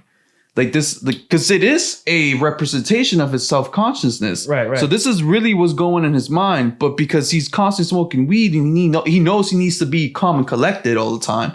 You know what I mean? Because especially as a samurai, you have to be calm and collected. You have to be. It's an art, right? You know what I mean? Fighting with katanas is an art. It's not like I'm gonna chop. You know what I'm talking about? Like I'm just start swinging. It's a lot of one motion. Yeah, I'm gonna just start swinging. Hopefully one lands. No, it's an art. You gotta focus. Right. You gotta really breathe in and breathe out and keep your momentum going and shit. Like so that's for him. Like and then his self-conscious comes out and his self-conscious is fucking crazy, all over the place.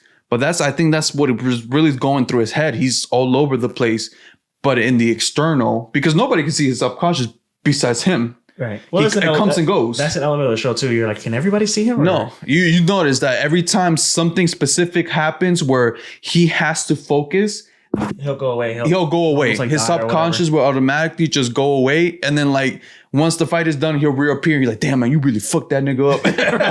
right. You know what I mean? Yeah. All in the beautiful voice of Samuel Jackson. You know what I mean? Yeah. With Samuel J. Jackson voice, like, but that's really him thinking to himself, like, yeah, I did fuck that nigga up. But I can't say it out loud because I'm a samurai, calm, cool, collected.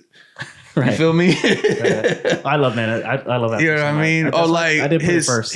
I would love like when they go like to the gambling clubs. He's like, bro, they got titties and asses here. Yeah. Like, shit, bro, can we just stay here and chill and blah, blah, blah. And he's just like, nah, bro, we here for a mission. But that's his subconscious talking to him because he's really taking it in. He is seeing titties and bitches, you know. He hasn't been with a woman in a long time. So, you know what I mean? That's probably what he's really thinking. But again, my boy got to keep calm and collected. Like, we're here for the number one headband. Let's not forget the mission. Let's not forget it, bro.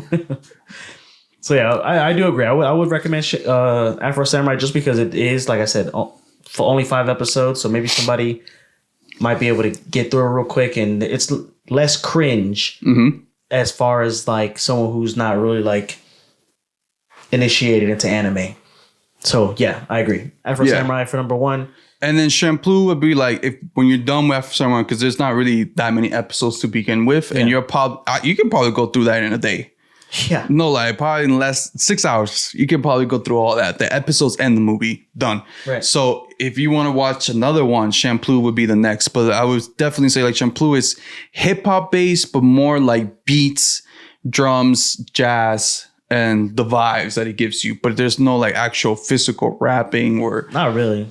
You know what I mean? So like no, but it's the best, man. It's like you know. So you'll enjoy it, and then from there, like I said, Champloo is more like anime adapting hip hop. But it's a beautiful blend, man. But it's a beautiful blend, like a perfect blend. Yeah. Versus Afro Samurai is more hip hop, then blend into anime, perfectly done. You know what I mean? So it's like opposites in that sense, but it's still the same. But it's still good. Yeah. So watch both. And that Devilman, you know, has its rap scenes, but it's kind of like artistically ugly as well. I was just talking to my homegirl about it, like how. Oh yeah, like it's like ugly. It's like ugly. Yeah, like sloppy drawn a little bit, like but it's like an acid trip. Like you're on acid. It starts like she starts melting away and like but I like it though. No, it's good. But I feel like that's what you said. Like on purpose. It's weird sometimes because it is weird. You know, like how they transform into these demons, and then and there's conspiracy theories too, because like the whole sex and clubs and shit like that, and then everybody's tripping on acid, which is like what they want for them to do. Like the demons want the humans to trip on acid, right? Because that way it makes it easier for them to start killing them because they just think they're on acid. You feel me? They're just like seeing shit. Oh no, I'm seeing shit because I'm on drugs. But in reality, like, no, bro, that bitch did get tear apart by a fucking demon. Like, you know what I mean? Like, that is blood on you, bro. In your mind, you're like, oh shit, somebody spilled a drink on me. Fuck. Oh, it's red. Oh, fuck. Like, whatever. You know, you're on acid. So you don't think too much about it. But like, no, nigga. I forget. She got fucking ripped off and like, you know, talking about like fucking tentacles are coming out. Like people are getting eaten. Like, nah, this is, you know, but that's like, it's conspiracy theory. It definitely it's a stylistic choice, but sometimes it does come across as cheap looking as far as it depends. Cause sometimes like they play with like the blacks and the whites. Like, so Batman, the animated series, that whole show was animated on black paper. So it was black and then they drew the light that is versus like, you know, white paper and then you draw like the black. So I kind of like took that approach to Devilman, but sometimes, when they are just showing black and then like the guy's driving in his car, I don't know, it does look kind of like it comes across as cheap. But it does, but sometimes it's like only parts. I would say so, but like I would also say like it could be like a mistake, but like a good mistake, if that makes sense. Like maybe they were cheap with it or whatever, but it worked out cheap, well. It comes across that way. Like if it was cheap or if it wasn't cheap, it doesn't. Like I'm just saying, like it doesn't matter. Like if it was cheap or it wasn't cheap, it worked well for it. Right. You know what I mean? Well, like South Park has like that style to it where it looks cheap, but that's on purpose. Yeah, but it works for it. Right. So I think it worked perfect for Devilman. Like I'm not complaining too much of it, but like no. And a lot of it was mostly like the devil versus angel, like God kind of like thing. Yeah. Like questioning humanity's religion, if that makes sense. Yeah. So it was like a whole thing. So I don't want to do too much of bashing it. No, man. Not bashing it, but like I don't want to do like a lot of spoilers. But it was like it had like it's not for everybody. Like I can see why your boy Fred was it that he said he didn't like it. Yeah, I can see why somebody wouldn't like it just because he of said the he saw art. The twist coming like a mile away, and I was like, you didn't even like any of the rap stuff. First of all, what was the twist? Like, you can't see the twist a mile away. That shit. I think so, man. That the ending was not what I was even crossed my fucking mind, bro. Right. I thought it was Devilman. At the end of the day, I thought well, we won't spoil it. We won't spoil it. But at the end of the day, like I like you can't. There's no way you saw this a mile away. You're like, oh no. I had actually. I was like, you didn't even like the raps, and he's like, nah. But like I said, the rap is just a small portion of it. It wasn't like I know that's just me. That's my not my prejudice. But that's your favorite. It's just like it's something I maybe appreciate even more. So if it didn't have the rap. If it didn't have the rap, I know, right? If it didn't have the rap, would you have not liked it? I wouldn't have disliked it, but it would have been just like another whatever. It would have been like maybe like Elfen Lied or what's another anime? I love Elfen Lied. No, it's good. I'm saying like but if Elfen Lied had like it just had like a little extra cherry on top. Yes, man, for me. You know what I mean? Like it was good. But with that, like you had that cherry, right? I like cherries, so yeah. So if you're ready for that, I feel like Devilman for sure. Oh yeah, Megalobox definitely. If you like boxing, I think normal people who like hip hop would like Megalobox. I like Megalobox. Michiko and Hatchin, man. I think you should watch it. Michiko and Hatchin. I think it's on Netflix. I might watch it, bro. You keep mentioning it. It's definitely on Crunchyroll for sure. I gotta give it a look at. All right, Cowboy man. Bebop. For sure. Anything else you want to mention about hip hop or anime? Any other questions? No, man. Just so we've barely touched the surface. Like I said, I would be talking about this all day. So that's why I kind of like structured it this way to kind of give us beginning, middle, and end. But would you I would love to see. Would you feel like they should make more anime? Of course. With hip hop in it appropriately. So like, okay, bet. If they just started putting hip hop in Demon Slayer, I don't know how I'd feel about that. That wouldn't make sense, right? Like if they started putting hip hop just like randomly, like even if they created a character for it, or if they created like a My Hero Killer Bee style character, it'd have to be done appropriately. So again, but it'd be weird, right? Because it's just like out of nowhere kind of thing. It just depends. It depends, like how you're talking about. It probably was very jarring to see Killer Bee. Like in the beginning, yeah, it was. I'm like, why is he? All he does is rap when he talks. I'm like, it's not racist. It is. You know what I mean? Why does there's a character? But I know they have to like dig into the background to like why he does it. No, for sure. You know what I mean? But at first, you're just like, why is he rapping all the fucking time? In Justice League, there's a character named Etrigan. And he speaks in rhymes. He's like a demon or a devil or whatever. He only speaks in rhymes. Like everything he says has to rhyme. So Killer Bee is kind of like that. Where most like you don't even know if he's talking to you or if he's rapping at you. So sometimes I do that too. Sometimes I'll rap at people. But it would have to be done appropriately and then with respect, but then also done well. So if it was in My Hero, if it was in Demon Slayer, if they just started putting it anywhere, or even if like they came out with not another Tokyo Tribe, but like another knockoff hip hop anime. Like it'll speak for itself. I think that's the reason why we haven't heard of Tokyo Tribe at all. Because I just think it. I'm talking too much shit about this anime. I just think it's not really all that good. Yeah. But there was one thing I wanted to go into it, but I don't know if maybe it could be an episode of its own. It's how black people are drawn in anime. Oh, I did want to mention that. Yeah, about like Mr. Popo from Dragon Ball. Yeah. Yeah. You know what I mean? A friend of mine told me that Usopp from One Piece. He's supposed to be black? He's black, yeah. Well, he does have nappy hair. But that's the thing, like, because they have nappy hair, does that mean they're black? But he also draws them with big lips. But that's what I'm trying to say. I feel like the only anime that ever did black people and Latin people right was Bleach. Bleach? Yes. Well, I pulled it up right now so you can look at it, bro. Show me. Well, because the characters are well drawn. And they don't do the big lips. Like, they're drawn, like, perfectly off. Bro, they're fucking G's. I mean, so without, I feel like those features are part of what, like, you saying, oh, his skin's too dark or whatever. Like, there's people with dark skin. There's people with big lips. There are tall people. I feel like, beautiful black people are just like really big and tall. And, like you said, nappy hair. I have nappy hair. So, there's nothing dreads wrong. Or braids. Like this one's she's from, what's that? Hunter. Yep. Yes. She's one of the servants. Well, for the podcast, who is this? I'm trying to think of her name. Damn, I can't remember right off the bat. But I think you should know, if you watch Hunter x Hunter X, I think there was only like one black person in that whole show, and it was her. I'm not. I think you're right, actually. It was her, and she was one of the Kailu.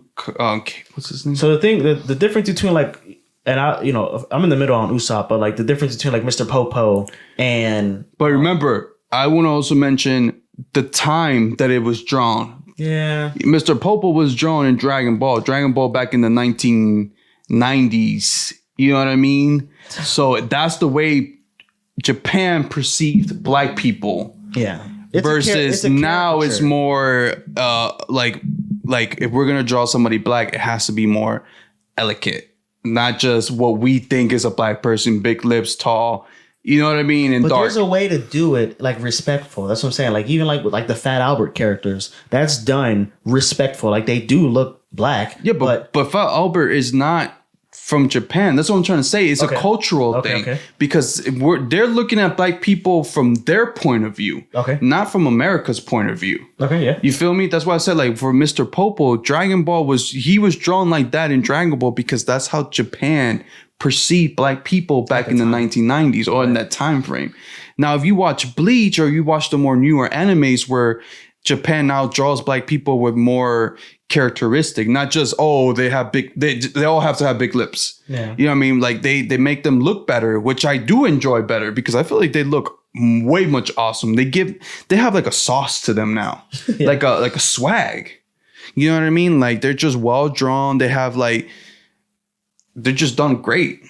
You know what I mean? But like, but yes, I think it's a generational thing. So like the older the anime, when they drew black people, then again is how Japan perceived black people versus now. You know what I mean? Now it's maybe more not normal. The whole country of Japan, but even like you hear things like like when black people go visit Japan people are still astonished, but like seeing a dark person or tall. How'd you get all the way over here? Yeah, like you know what I mean. They still perceive them like that, even though it's like okay, like we're 2023 now. I know. At this point, if you haven't seen a black person in your life, that's kind of weird. I know. You know what I mean?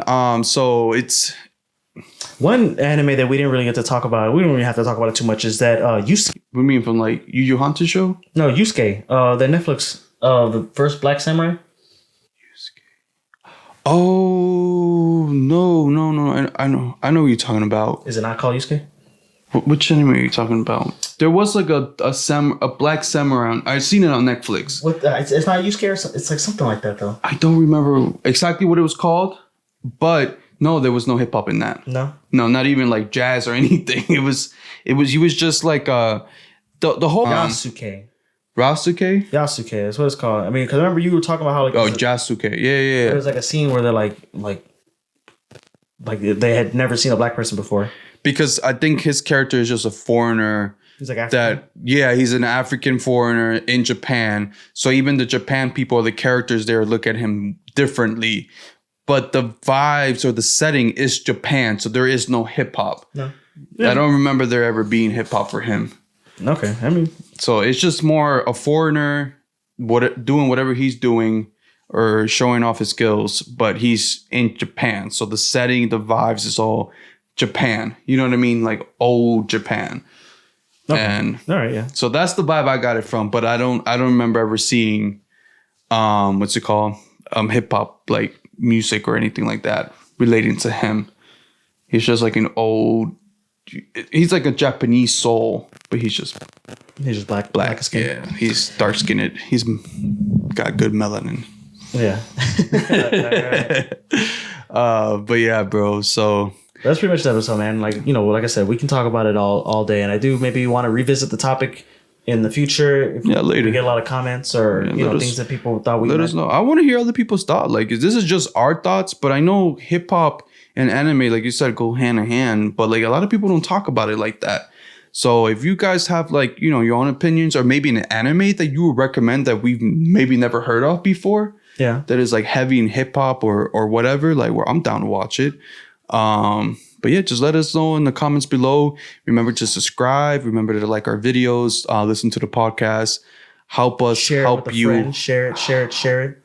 Yes. Share with your friends, share. We're trying our best on our end to like get it out there for you guys and for everybody, like, so we're excited about that, but that's pretty much it when it comes to anime and hip hop. So we're going to move on to the next subject, which is what we're watching, playing, and reading. X, go for it, bro. So what am I watching? So I'm still reading. To be honest, I haven't really watched or read any Dr. Stone. I'm actually afraid to read it because I think I might finish it. I just know I have so much One Piece that I'll be able to get through it. I think I'm on the Skypiea. Oh, you're on the Skypiea? Yeah. They went up to the Sky Island? Yeah. So they're doing the Kami and all that stuff. I remember that. How far back am I? I'm pretty far back. Nah, right? bro, you still got a long way to go. You still got a long way to go, There's bro. like no time skip yet. No, but you still got a long way to go, bro. Yeah, so every time I see anything about One Piece, they all look very different. I'm like, okay, when did they grow up? Yeah, no, you still got a long way to go, bro. Yeah. But that's good though. That's good though. That's what I'm reading. And then playing. I'm playing Destiny with some friends of mine. 1 or 2? 2. Playing some Destiny 2. Have you played 1? I played 1. Yeah, I played 1 when it came out. That's when I first got my PS4. But did you like play it or just like play? No, I played it. Play? There was like a thing where PlayStation, I had to have it hardwired to get on the internet because otherwise I was only able to like to watch Netflix and shit like that. Like the Wi-Fi string wasn't that? Yeah, like something about PlayStation because all my friends who had Xbox was like, oh, I'm Wi-Fi fine, but me, I would be like in the same room as the damn modem, and it was pulling too much Wi-Fi or whatever. So I had to do a hardwire. So then I really like missed out on the true length of Destiny 1. But when Destiny 2 came out, I played it with my homeboy Fred. But so just some friends of mine at work, they're really into Destiny, so I downloaded the Witch Queen and Beyond Light, and Okay. We're gonna be playing some pretty heavy Destiny, and then I might even get my gamer friends back into it because they have it on their computer, and I just love that games are now coming out cross-plat. So Cross-platform, right? PC, Xbox, and PlayStation. But I do have problems with I don't think the cross-platform is totally perfected yet. Because even when I play like Call of Duty with my brother, he has the Xbox, so we all play together. I can't hear him. And I don't think it's a mic problem. He even tells me, he's like, no, everybody else can hear me. Like PC. Do Discord. That's what we do. Oh, you go to Discord? Yeah. That sounds like too much. Too much? What do you mean? Just download the app. Nah, I just want to play. Oh, like on the system? No, you download on your phone. You download on your phone, and then everyone's on the Discord app. And then if he has an Xbox, he can do Discord on his Xbox. Oh, okay. Well, I mean, I'll think about it. But I know I'm just lazy, bro. I know, right? But friend, man. He's like, oh, you want me to download another you want app? me to download this? You want me to download that? Make a username and account. I hate making accounts, bro. You know me. Oh my god, one click. do it all. Man. You asking for too much, bro. You asking for too much. Yes. Just to play a goddamn game, bro. Get the hell out of here. Got to download an app, make an account, link it to my other account, put a password. You know how hard it is to make a fucking password? I know, right? I just use my 10 passwords, man. Then gotta use the special. It's just too much, bro. But So that's what I'm playing. That's what I'm reading, and then watching. What am I watching? There's a show my friend put me on. It is Tomo-chan is a girl. So it's like I remember in. Is it an anime or? It's an anime. I can't remember which episode. Because we have so many episodes now. We were talking about shoujo. Yes. Yeah, we were. We were talking about shoujo, so I was, trying to get not more into shoujo, but like just like kind of like expand my anime palette about what's like really going on out there, and it's pretty fun, and it's like funny and all that. So I like weird stuff. I don't strictly like shonen. I like Cells at Work. I like we start Michiko Hatchin and just like. I don't really like mecha and Gundams. I do like kaiju. I do. So I wanted to get into. You haven't read the book yet? Not yet. God damn it, bro. I want to read it. It's always right here. It's always right here in the podcast studio. I can't really like get out there and read it. But that's just one. I'm like trying to think of like what else I've been watching. Velma. Oh, I've heard of it. I've seen the trailers. I haven't watched it. It's on HBO Max, right? It's on HBO Max. Is it good?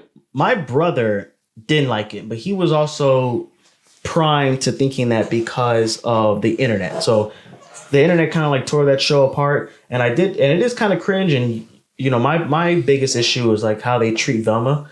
Like she is very flawed, but she's not like not gonna say redeemable, but she's not. They made her dark though. Like they made her dark, but then that's an element right there. So they made her dark, but I think they made her dark just so they could call her ugly. Because she is like big, like bigger. She's not even fat. She's like a healthy size. Yeah. But as far she's thick. And Mindy, nothing wrong with thick girl. I like thick girls. a thick girl with glasses. And a bob haircut.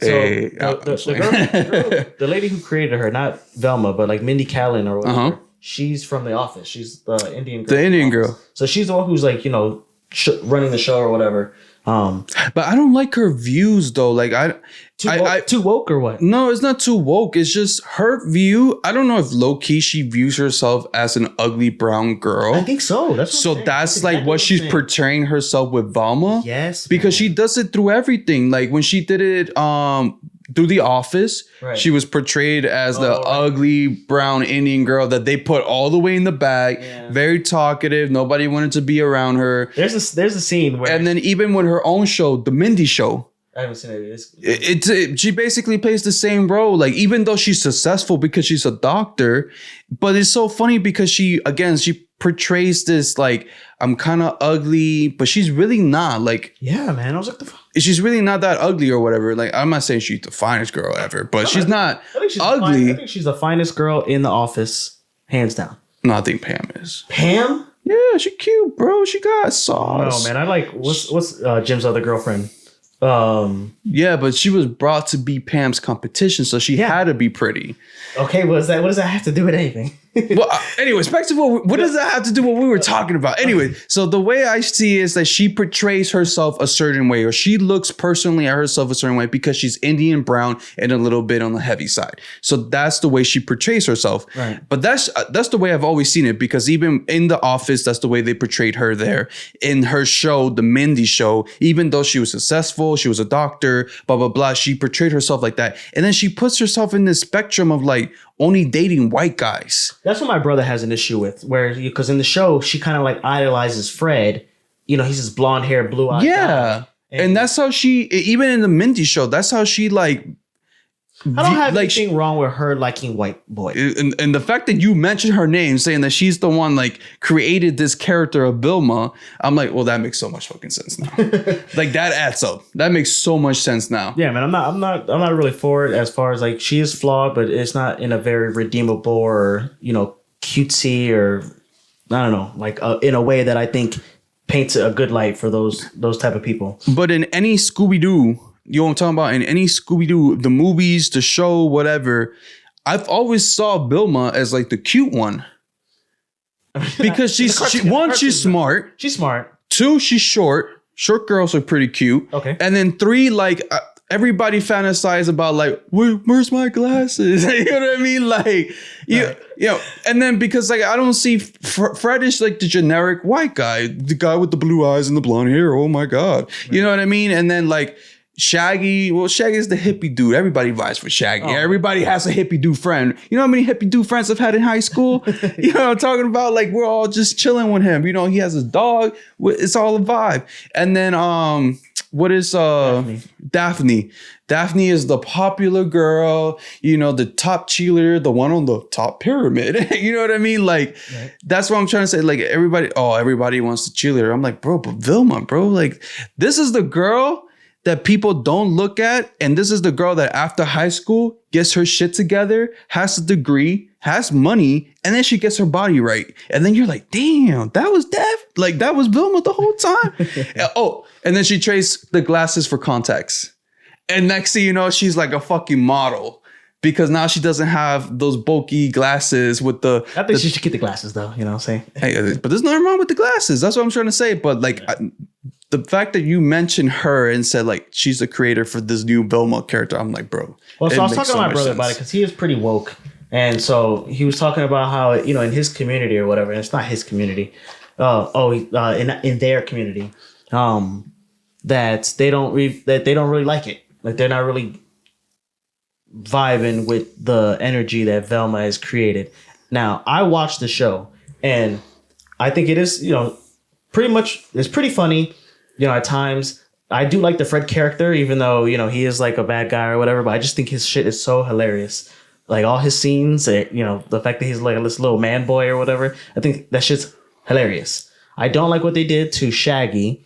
I think that, you know, it's a joke that he's not really a stoner. He doesn't like, in the show, that he doesn't like drugs or nothing like that. And, you know, there's no Scooby-Doo as well, but, you know, that's its own thing. But he's also pining over Velma, and they made him black. So I was like, okay, you know. Oh, Shaggy's black in the show, yeah. Oh, so, okay. So I'm like, okay, well, you know, what are they gonna do with this as well? So Shaggy is after Vilma, grow into right? But Vilma is so into Fred. The whole show, it's like that, right? But yeah. That's The Office.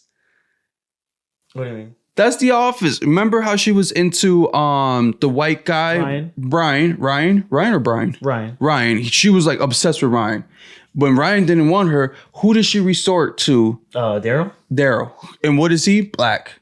And that was her backup thing. But she was always just using Daryl to get to Ryan. They were using each other. Well, they were using each other because Daryl knew. Daryl is not stupid. He knew. It was fucking, you know, I love that show, man. alley-oop pussy. You know, you got to do is dunk it, done. Right. You know what I mean? So, but like, that sounds just like that. You know what I mean? I know that Daryl wasn't into Mindy, but, you know, but the fact that it just, bro, like, I don't understand. Like, the whole dynamic kind of like, you're basically like talking... Like, it's just her, bro. Like, I don't understand why they chose her to do these characters, or like Vilma's character specifically, because the vibe just sounds just like her. It's a pattern. So when it's a pattern like this, then yeah, I can, you know, it's on the wall and it's very transparent for everybody to see. But like I said, I don't mind her liking Fred. I don't mind that, you know, she has this character growth where she needs to learn to love herself. There's like in the most recent, because I'm not finished with it. There's a most recent episode where she's kind of like, there's like a killer or whatever. He's killing hot girls. And she's trying to teach these girls to not be so hot, to like, you know, tease up your hair and kind of like, you know, dress down. And at the end of the episode, they kind of like get on Velma and like, okay, well, you're slut shaming. So we're just going to continue to be hot. And, you know, we don't have to like be ugly just so we don't have to get, you know, sexually harassed or like killed or whatever. So the show recognizes that Velma is not the problem, but, you know, she's like so annoying, man. I don't know. The main character of the show is annoying. But she's like, you know. Well, Mindy isn't fucking annoying, bro. She is annoying or is not annoying? Is annoying. Is annoying? She was annoying in The Office. She was annoying in the Mindy show. Now she's annoying in Vilma. There's a scene in The Office that I really like. And because like they introduced a new character, Erin, but her name is Kelly. So they're both named Kelly. So Kelly's like standing outside of Idris Elba's office and like, you know, you needed me. She's like, all right, so we're gonna call you Kelly A and you Kelly B. And then the white Kelly, she's like, oh, you can call me Aaron because that's my middle name. And, Idris Elba's like, oh, that's a beautiful name. So she's like, well, you know what my middle name is? It's Ramajosh. And I hate it. And I just love that scene because it's, it's a little self-deprecating. But, when that's like how you said, through different projects, when you're just self-deprecating and not really like bigging up and not really getting that character growth where you learn to love yourself and love your culture, then, then that is a problem. Yeah. So, because it would have been different if, like I said, like if I can see that she loves her culture, she loves herself, she loves being Indian. A little bit, Yeah, it's fun, and we all poke about like the way we do things or the way our religion does things or our culture does things or whatever. That we poke fun of it. Right. But in the end of the day, it's self-love. Like you have to love who you are, your skin, the way you look. Just because you're not like what Hollywood wants you to be, this blonde, blue eye person, you know what I mean? It is what it is. Like you're you and there's nobody else like you. Simple as that. So just be grateful that, you know what I mean? Be your own self. But it's the character that she plays. It's just like, you're like, why? You're Indian. Enjoy being Indian. And it's not the fact that, oh, she's only after white people. She's only wants to date white guys. Like, that's cool. Like, everybody has their preference. That's what my brother has a problem with.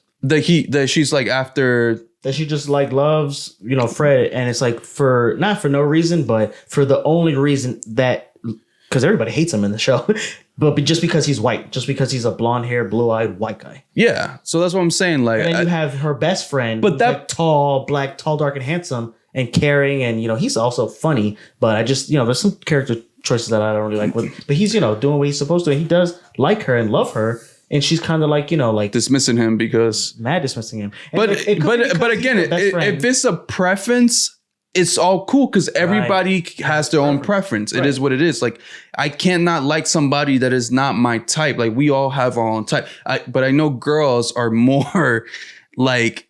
They're more like focused on their type. Like a guy is not gonna be like, oh, so too choosy. Yeah, we're not too choosy. Like we do have our types, like mentally, but I'm not gonna be like, you know what, I can't be with you because ideally you're not my type. You're not the girl that I've always imagined myself being with. Nah, bro. Like, damn, girl, you're still sexy. Like, what's up? Right. What's good? Talk to me. You know what I mean? But girls are more fixated on that. Like, nah, he needs to be 6'3" with hazel eyes and a jawline, and you know what I'm talking about? Like, and they're fixated on that. So if you're not 6'3", you don't have hazel eyes, you don't have a jawline. If you're just a 5'3" dude with a rounded face, maybe 2 chins, you're not her type, bro. Ain't no way in hell you're gonna get in between those legs. You feel me, bro? You ain't getting nowhere between that. Maybe. Unless you're on her friend zone. And somehow you get the surgery to extend your legs and you go to the gym. But that's what I'm trying to say. You know what I mean? Right. So I'm cool with that. Everybody has their type. That's awesome. If her type is white people, cool. No problems with that.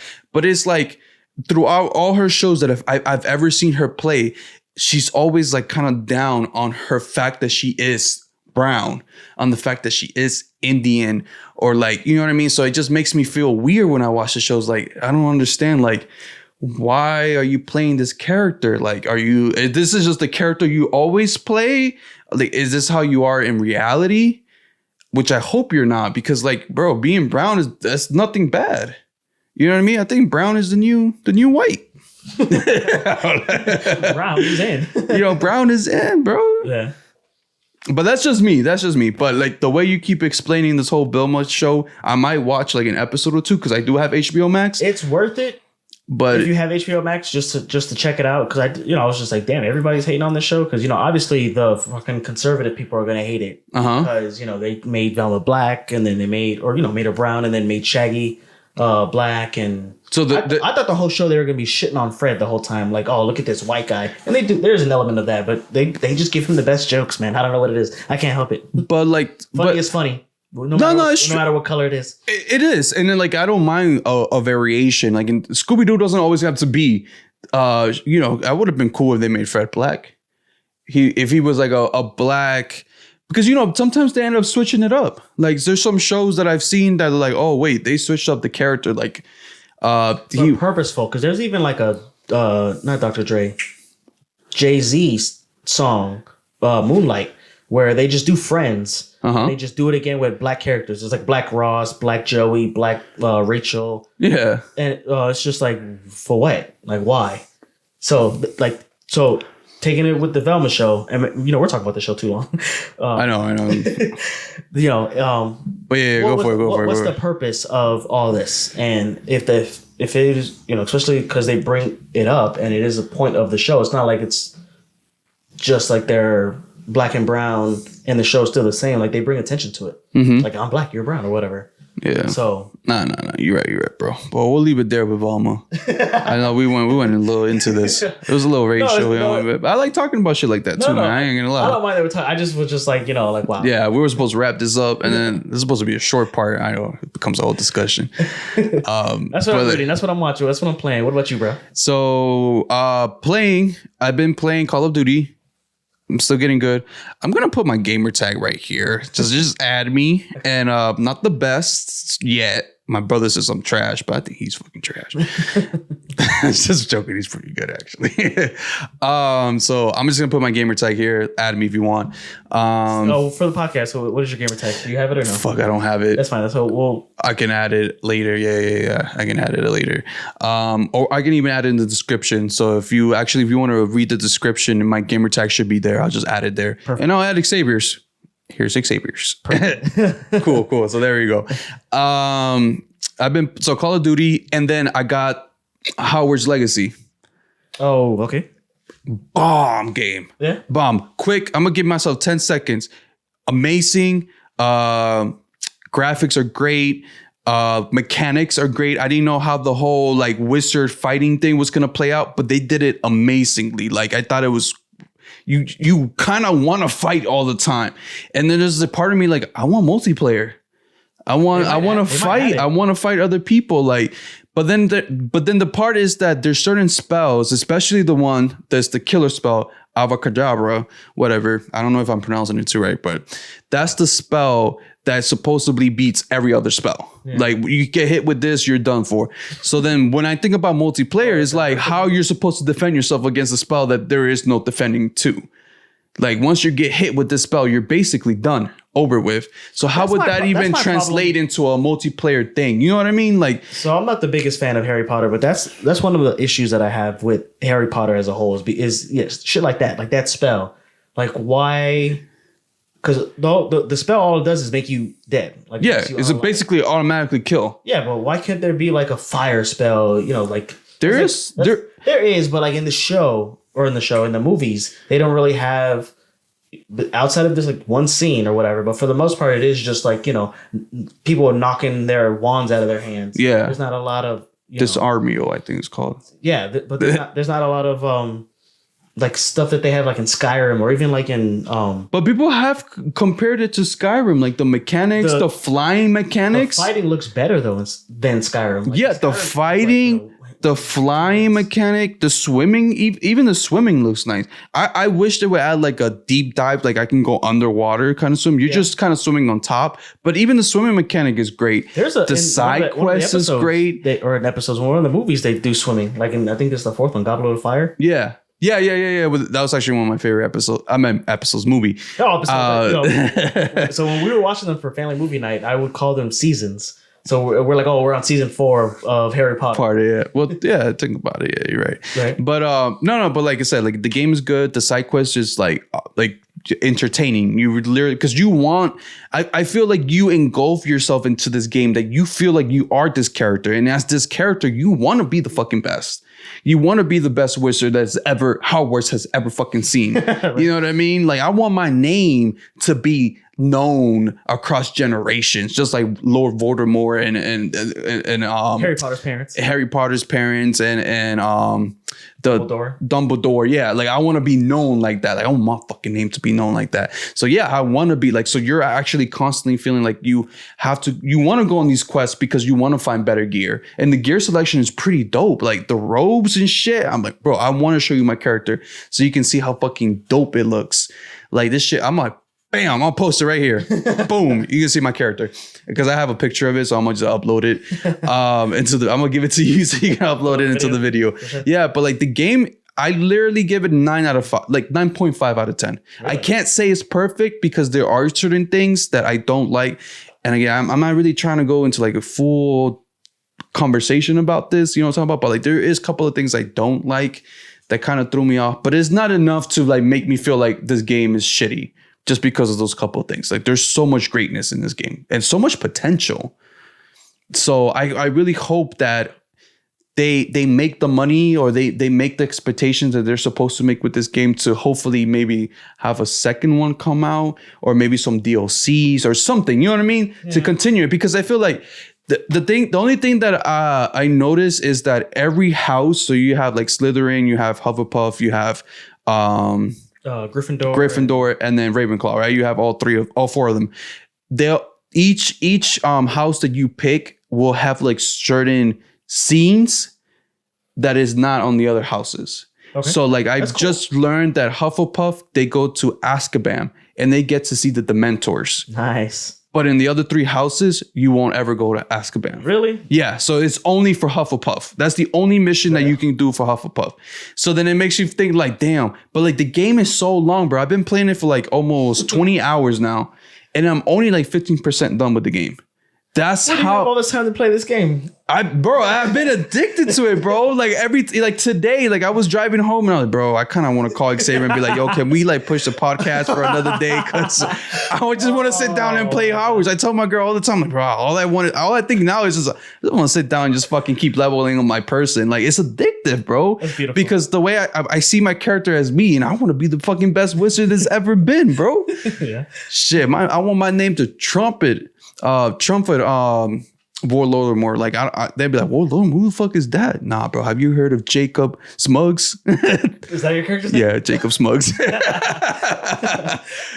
That's the forbidden name. We don't even say that shit. That nigga abracadabra everybody. You look at him once, he's like, nigga, abracadabra. Done. But it's like, and there's like so many memes. I don't know if you've seen it, but there's so many TikToks and memes about the Hogwarts game. Is hilarious, bro. I've seen the ones of like, where Grand Theft Auto and it's Harry Potter and he's like, shooting people. Yeah, but I'm telling you, it's a good game. So that one I've been playing, watching, Blue Lock. I think I talked about this on the live on IG, but it's really good. I definitely recommend to watch it. If you ever get a chance to watch it, bro, it's very, like I said, it's a sport anime. So I know not a lot of people are into sport animes, but it's really good. So definitely watch that. And then reading. What have I read? I haven't been reading shit, bro. Being honest, I've been waiting for the next kaiju book to come. Order. Yeah, number 6 to drop. But yeah, besides that, that's pretty much it, bro. Hogwarts.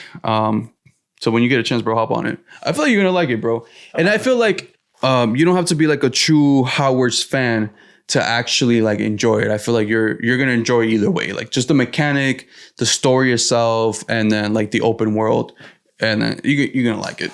Yeah, I mean, I'll definitely check it out. I'm not a Harry Potter fan, but I just have my opinion about it. But we've seen it like in Family Movie Night. We're like halfway through it, so we're gonna finish it. But I just don't like how they just give everything to Harry Potter because he's like the chosen one or whatever. But that has nothing to do with the story or whatever. No, it's nothing to do with the video game. It's a whole different genre. Yeah, it's a whole different complexity of a character development. So, yeah, bro. Anything else you want to mention before we wrap this up? No, that's it. So that's the show. That's it, folks. You don't have to leave. Or what was it the saying? You don't have to go home, but you got to get out of here. Yeah. Something like that. Anyways, watch one of our other videos. You know what I mean? Yeah. But this is episode 6, man. It's been a blast. I'm enjoying this journey with you, bro. This has been great. So I'm gonna just finish it off. Yeah, thank you so much for watching. Thank you so much for listening to us. Thank you. God bless you. It's always been a pleasure, making these podcasts. I know we talk a lot. So I hope you enjoy what we talk about in the context that we say and things like that. If we do say something that makes you feel like weird, I know we kind of dabbled a little bit that's not anime, and we kind of dabbled into a little bit of like, race and culture. It's a hip hop episode. Yeah. So like, you know, so we're not trying to offend anybody. You know, this is just our general thoughts. I mean, this is what the podcast is about, right? It's our thoughts. But either way, I hope you really enjoyed this episode. We enjoyed it. Like I said, we're really big into hip hop and anime, and to have both into one world, even better, bro. Yes. So always check us out on Instagram. Like you said, just a moment earlier before we started the podcast, we were on IG Live. So something we're going to start doing now, just to kind of say what's up, talk to us. We're always just shit talking, and then you get to see us put the setup together. I mean, it's not like much, you know what I'm talking about? It's, you know, simple shit, but it's what we got. That's what we're working with. And hopefully along the way, we can upgrade a couple of things here and there. So, or you can help donate to us, you know. Yeah, you can. You know, we're grateful for anything. You know, we're starting from the bottom. We got to work our way up, right?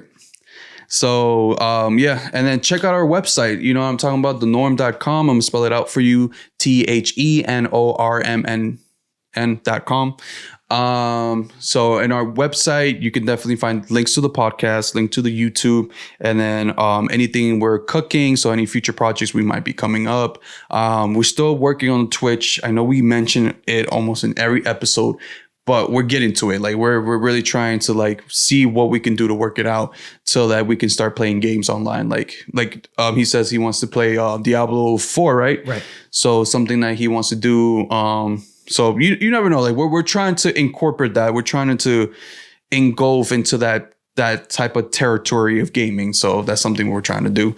And then our merch, for sure. I'm wearing it right now. I got the hoodie on, the Flaming Mortal hoodie. This one's in all gray. It's a little bit big on me because it's a little bit on the bigger side, but it is what it is. And then I got the dad hat. We do have upcoming different merch coming out for the release of Demon Slayer, so keep an eye out for that. We're pretty excited about that. And it's gonna be affordable too, like, you know, more. And that's the thing too. Like we're working on things. Like we're juggling many balls at the same time, but we're trying to focus on like certain things. Like right now, we're trying to focus on the podcast, and then sooner or later, we're gonna focus a little bit more on the clothing side, on the merch, and then we want to make it like more affordable for you guys, because we do understand, like especially right now with the economic and everything being so pricey, like we do understand, like we're not rich per se, so we're not out here like buying $300 hoodies and shit like that. Right. So we do understand, as you guys, the consumers, the watchers, the Norm Army. So I'm just, you know, spitballing here. Right. So like we do understand. So like we want to make things like affordable for you guys, so you guys can, you know, buy it and stuff like that. But always check out our website, you know, support us. That's another way of helping us, you know, get bigger, get more out there. And then we're trying to do our best on our end to like really put the content out there and, you know, make something enjoyable for you guys. And then of course, like I said, we're on IG. We're on Spotify, so you can listen to our podcast on Spotify, Apple, and Amazon. And then YouTube, please follow and subscribe on YouTube. That helps out a lot. It helps out with the algorithm, so that way people can actually, you know, other people can see it too, because if they see people are watching it, they might distribute it to other people that are like you, that might watch it too. Same thing, we're on TikTok. Come hit us up on TikTok. We have great episodes, or if you just want to get like a little glimpse of like a highlight in our podcast, that's a great way to seeing it. But also watch it, also listen to it. You know, if you're driving in the car, pop it on your radio, vibe to it. And if you're at work, you know what I mean? Everybody has one of those pop sockets, bro. Pop it up, set your phone to the side, and just play a little The Norm, a little hyperbolic podcast, bro. You know? Right. While you do your work, while you click away, do that, you know? And again, it helps us. And, you know, we're trying to be as funny as we can. We try to be as relevant as we can. We try to keep you updated. So we appreciate everything you guys do. Like I said, links are always down there for the podcast or for the YouTube. And yeah, so I appreciate it. And like we say at the end of every episode, tune in next time for scenes from the next episode of the Hyperbolic Podcast, where Lewis and X find out if subbed is the best way to enjoy your favorite anime. Yep, and we're out. Arigato.